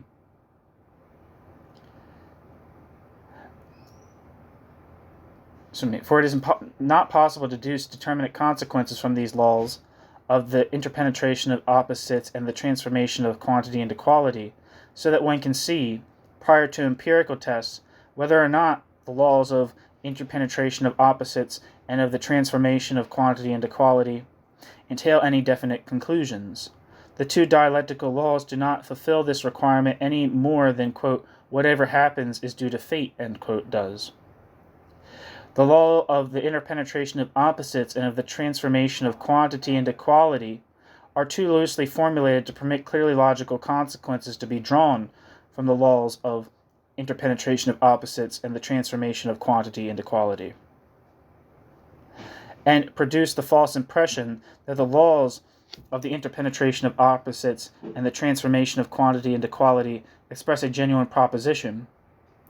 The concept of logical fertility is involved in the concept of universal law.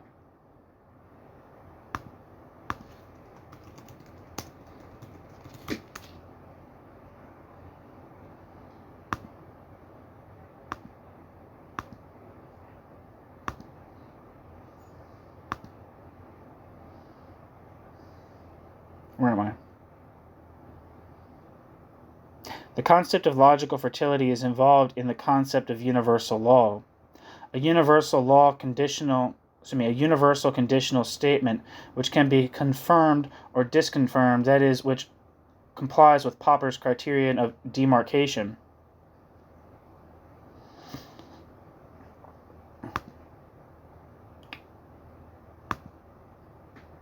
Footnote.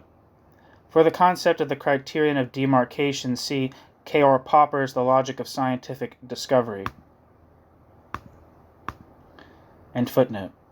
But the condition of testability requires that some inferences can be drawn from a universal law prior to the inspection of the empirical data available. Therefore, there are no genuine universal laws which are logically sterile. Footnote.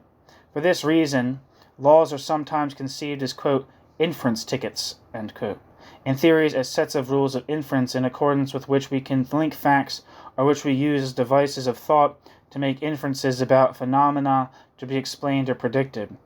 For details, see S. Toulmin, The Philosophy of Science, Milton K. Muniz, Space, Time, and Creation.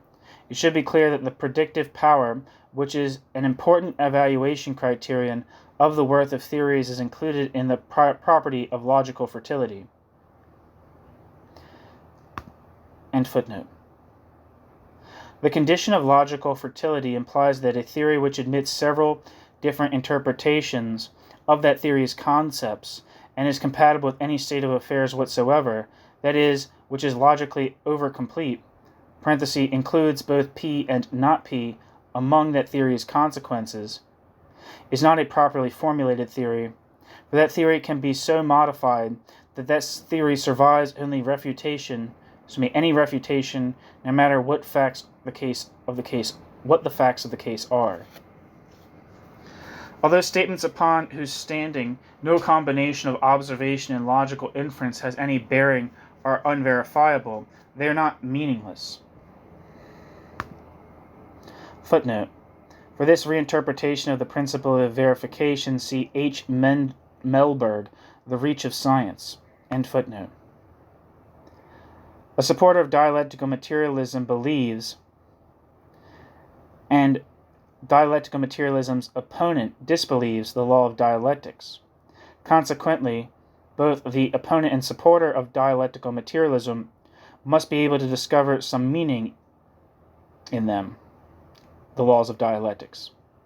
But a meaningful statement, whether believed or disbelieved, still raises the question as to that meaningful statement's truth value. A meaningful statement which is not capable of being either confirmed or refuted on observational grounds is neither true nor false. And the laws of dialectics would seem to be such meaningful statements unverifiable with regard to their truth value. A theory which includes the laws of dialectics in some verifiable statements is either true or false only insofar as its verifiable content goes. Whereas logically overcomplete theories are not a frequent occurrence, theories formulated in a vague language with no epistemic rules of procedure with respect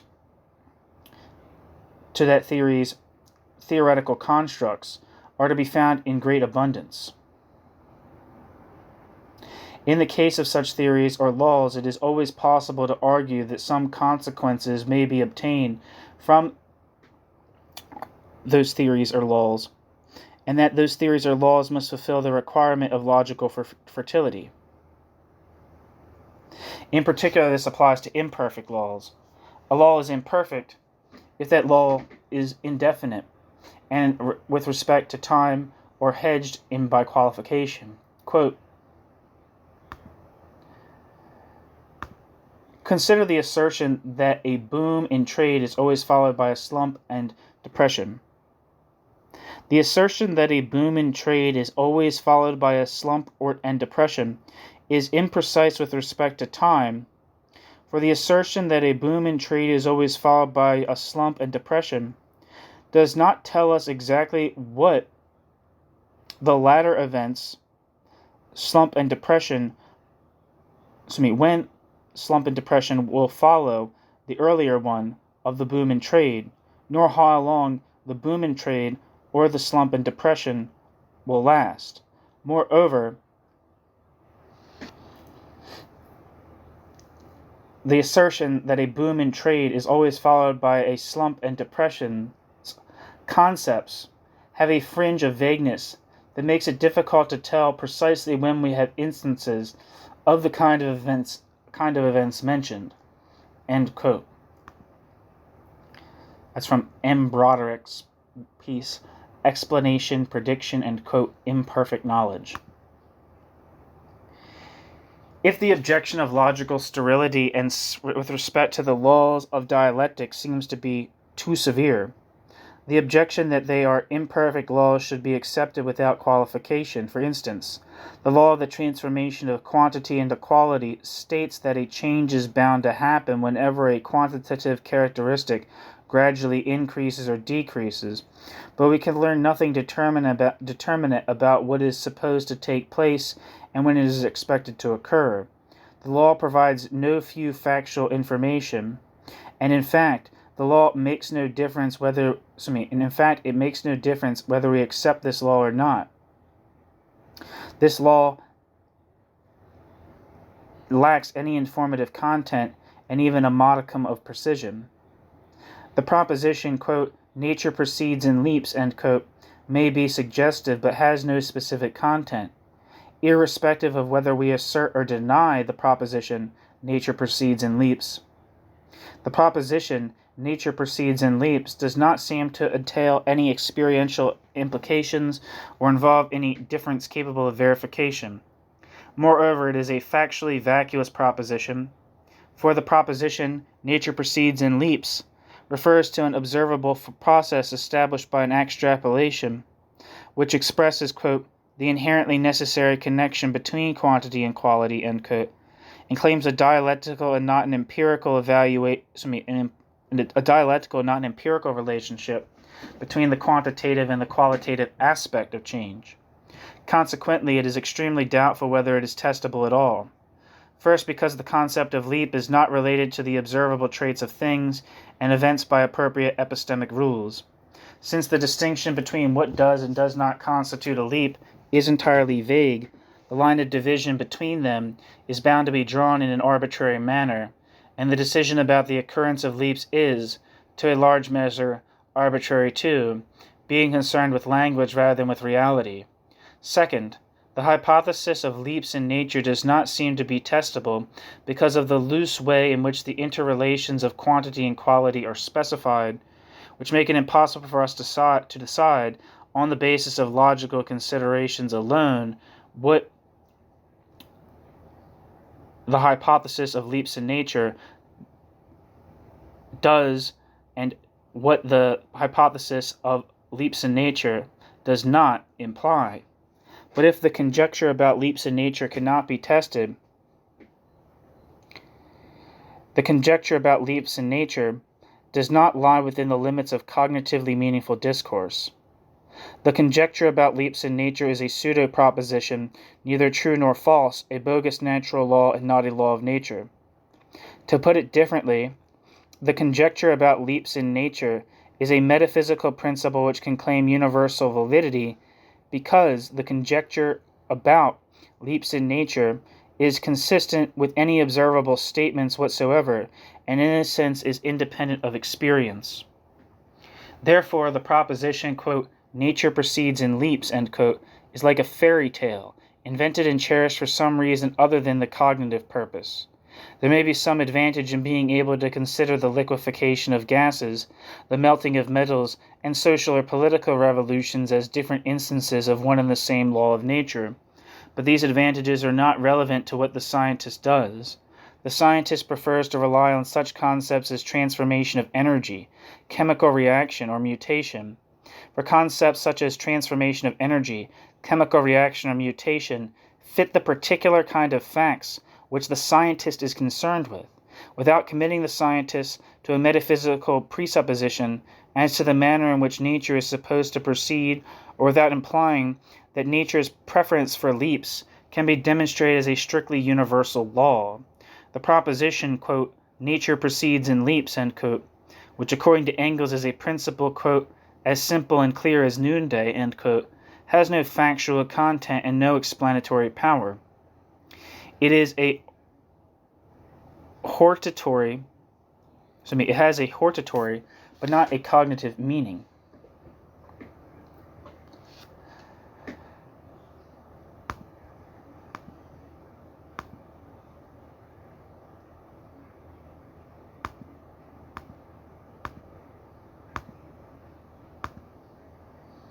One second. Sorry.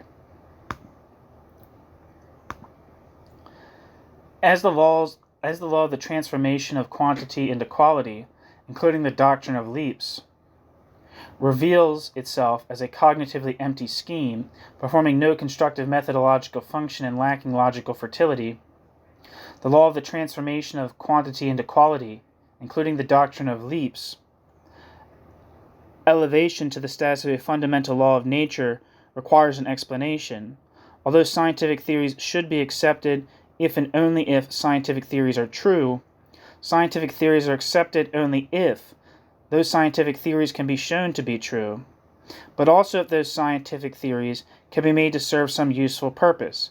For instance, if those scientific theories can be used for the construction of technical devices or for the formulation of sociological conceptions to control human behavior, that is, to encourage a desirable and discourage an undesirable way of life.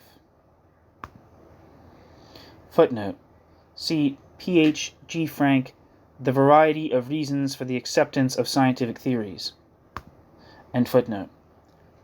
The suitability for promoting certain social, political, and moral ideas, or the aptness for advocating and upholding certain ways of conduct, has provided in all periods of history a reason for the acceptance of theories. It is a sociologically well-established fact that scientific theories, whether genuine or sham, recent or old, have been used to bolster some principles of behavior, a system of beliefs or social goals, which they are supposed, rightly or wrongly, to support. In some cases, these extraneous considerations only impinge upon the procedure of validation, whereas in others, these extraneous considerations can prevail over logical or factual evidence, and thus lead to the rejection of a true theory or the acceptance of a false one. The logical analysis of the law of the transformation of quantity into quality makes it highly implausible that Plekhanov adopted it in order to promote the advance of cosmological knowledge. Plekhanov accepted the assumption that leaps in nature constitute an essential stage of evolution as gradual quantitative changes in order to establish a socio-cosmic law rather than a law of nature.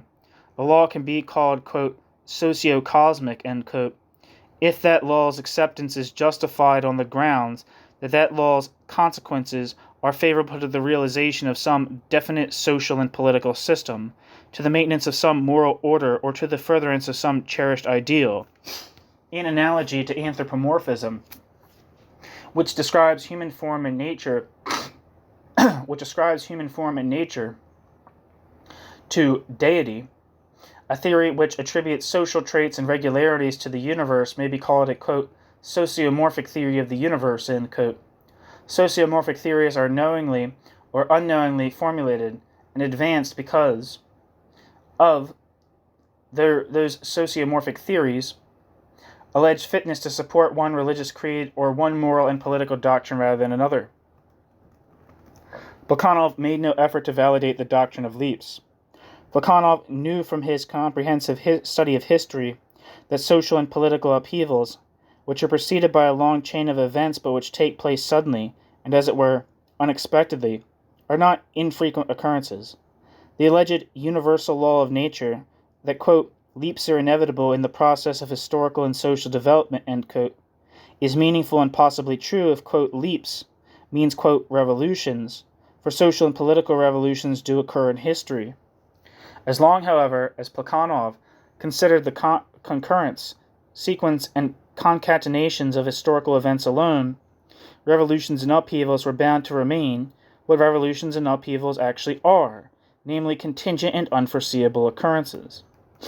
Only the cosmological doctrine of leaps allowed Plekhanov to establish the inevitability of political revolutions by some kind of cosmic decree and natural necessity.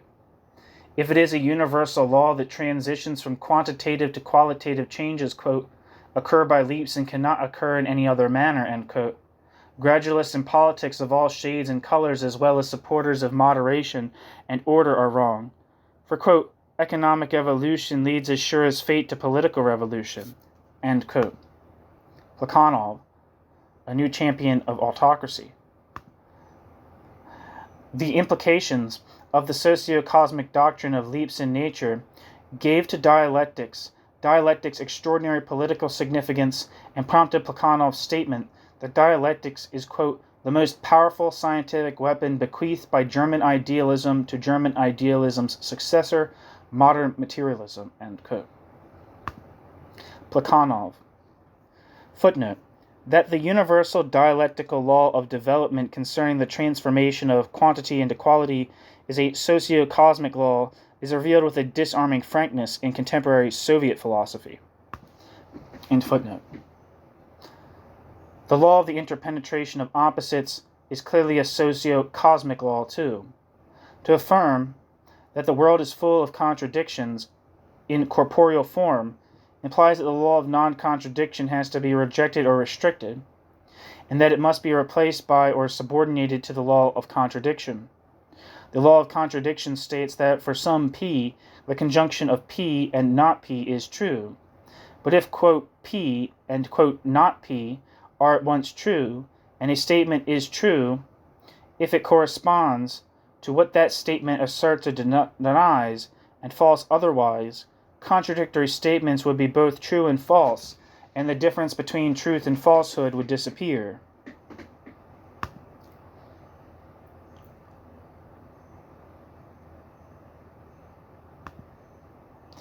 Moreover, if, quote, P and, quote, not P are simultaneously true by means of a formula of propositional calculus, the law of Duns Scotus. I don't know how to translate that.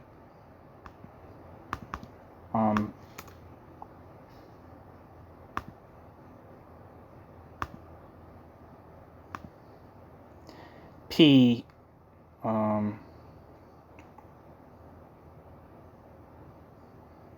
I don't know what that means. We can derive from these contradictory premises the conclusion, quote, Q, that is, any sentence whatsoever. In particular, we can substitute for, quote, Q, the expression not,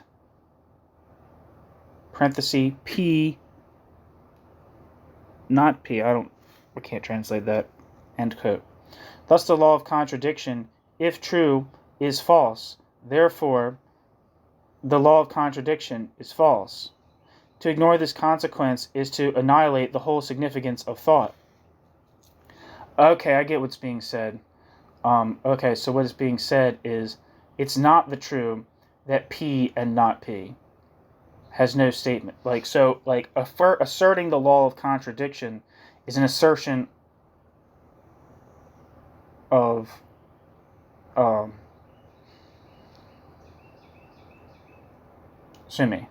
it cannot be the case at the same time that P and not P. Right? Or, I don't know if I'm saying that right. Basically, the assertion of the, I'm trying to formulate this myself. The assertion of the truth of contradiction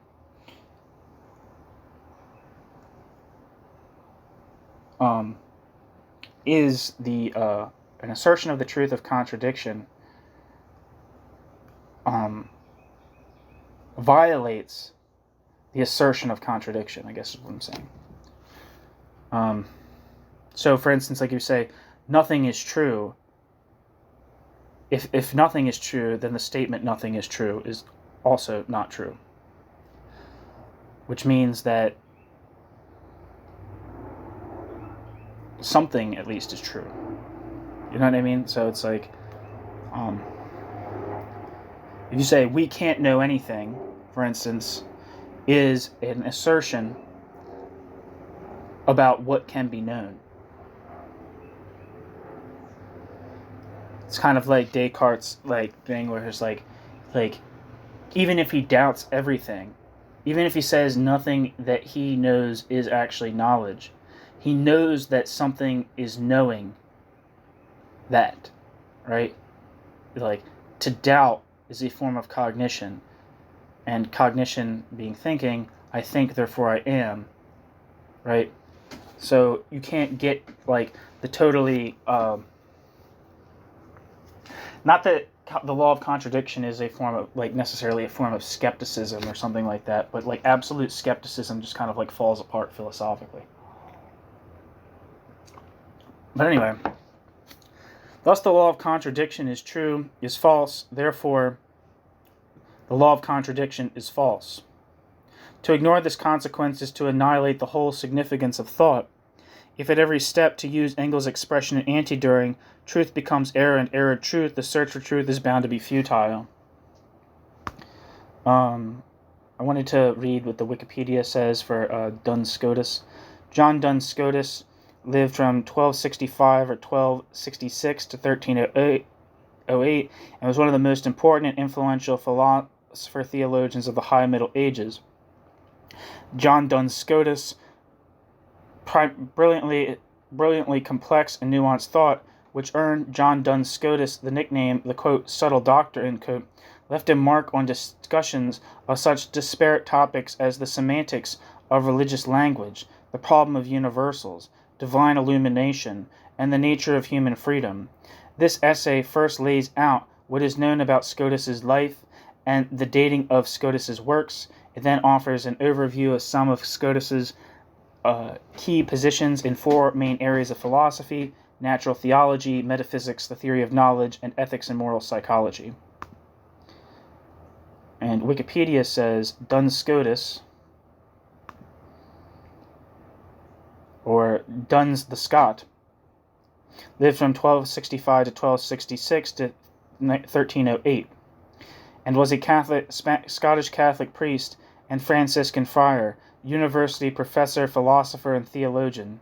He is one of the four most important Christian philosopher-theologians of Western Europe in the High Middle Ages, together with Thomas Aquinas, Bonaventure, and William of Ockham. Duns Scotus has had considerable influence on both Catholic and secular thought. The doctrines which Duns Scotus is best known are for the, quote, univocity, or univocity of being, that existence is the most abstract concept we have, applicable to everything that exists, the formal distinction, a way of distinguishing between different formalities of the same thing, and the idea of aseity, the property supposed to be in each individual thing that makes it an individual, i.e. a certain, quote, thisness, end quote. Duns Scotus also developed a complex argument for the existence of God, and argued for the Immaculate Conception of Mary. The intellectual tradition derived from Scotus's work is called Scotism, or Scotism. Maybe I'm saying it wrong. Maybe it's Scotus. Duns Scotus, or Duns Scotus, was given the scholastic accolade Doctor Subtilis, the quote subtle doctor, end quote, for his penetrating and subtle manner of thought. Duns Scotus was beatified, I don't know, by Pope John Paul II in 1993. Critics of Scotus's work describe his followers as, quote, dunces, end quote. The, quote, dunce cap, end quote, was later used as a form of punishment in schools, and the word, quote, dunce, end quote, has come to be used as a term to describe someone dull-witted. Back to the text. If in spite of these disastrous implications, the law of the interpenetration of opposites is retained, the law of the interpenetration of opposites claim to universal validity can only be supported by socio-cosmic considerations. This was indeed the case with Plekhanov, and it continues to be so in the Soviet philosophy of today. A universe brimming over with strife, conflict, and contradiction offer self-evident advantages for a social and political theory based on the concept of class antagonism and class struggle. Moreover, the law of the interpenetration of opposites ascribes to the universe a vital impulse or force, a kind of all-powerful self-activity in all of the universe's manifestations, which in the historical process brings about the disintegration of the old forms of life, and the old forms of life transition to a higher stage of development towards what is deemed worthy of human endeavor. Therefore, the vital impulse helps to bring the gap between fact and values, bridge the gap between fact and values, and reveals that what people ought to strive for is also inevitable.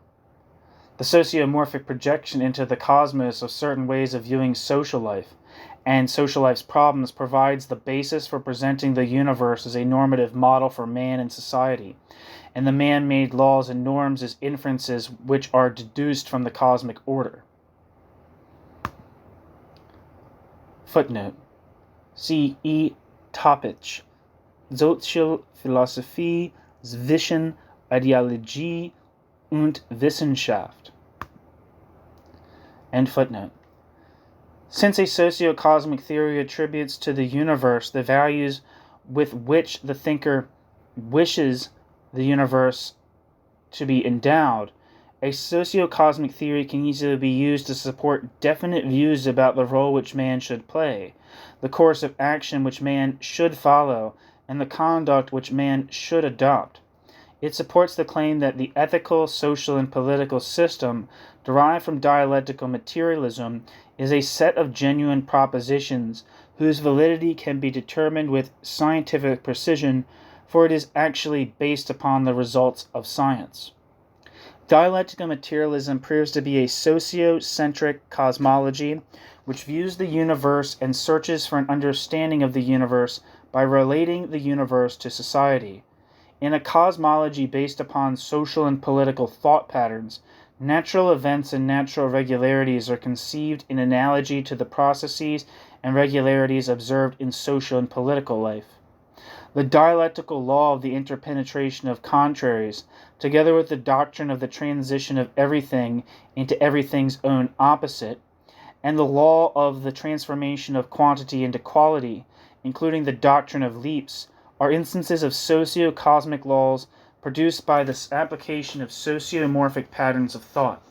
The experiences of social life are the source from which the principles of explanation of natural events are derived. The different relations among things are grasped under things' social form, and thus the content of explanatory categories expresses the various aspects of social existence. A sociomorphic cosmology first ascribes certain distinctively social attributes, traits and tendencies to the universe, and, having construed it as a socio-cosmic structure, derives from the order of the universe, the basic characteristics of human society, and the fundamental regularities of social development. The circular course of thinking returns to its point of departure, which is also its point of destination.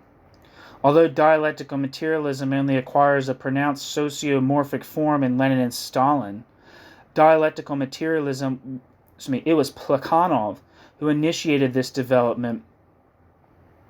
Plekhanov's main theoretical interest was the philosophical and methodological problems of the historical and social sciences. This dominant preoccupation is also clearly reflected in Plekhanov's examination of dialectical materialism. Plekhanov speaks of it, knowingly or unknowingly, as if it were exclusively a historical and sociological doctrine. But Plekhanov was also interested in establishing a theoretical basis for political action, which for Plekhanov, a Marxian theorist, in order to be effective, had to conform to the laws of social and historical development. A follower of Marx takes such laws for granted, for those laws have been discovered by Marx.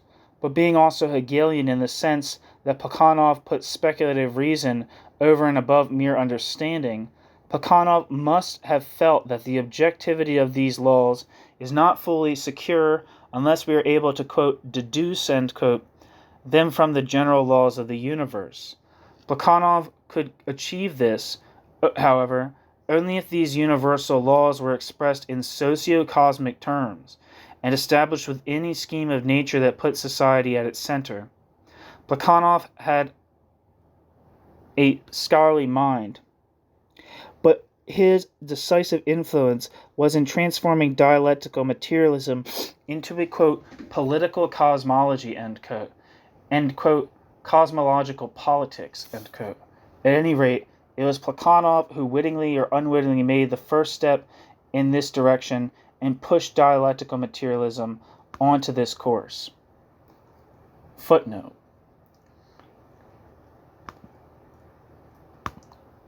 See P.H.G. Frank, The Present Role of Sciences. And footnote. It is impossible to consider here, even in a very brief way, the connection between the sociological interpretation of the validity of scientific theories put forward by E. Toppich and P.H.G. Frank, the hypothesis of Durkheim that all concepts, or at least all categories used in the description of the universe, are collective representations, and that social life is the source of logical and speculative thought. See Emile Durkheim, The Elementary Forms of Religious Life. The end. Thank you for listening.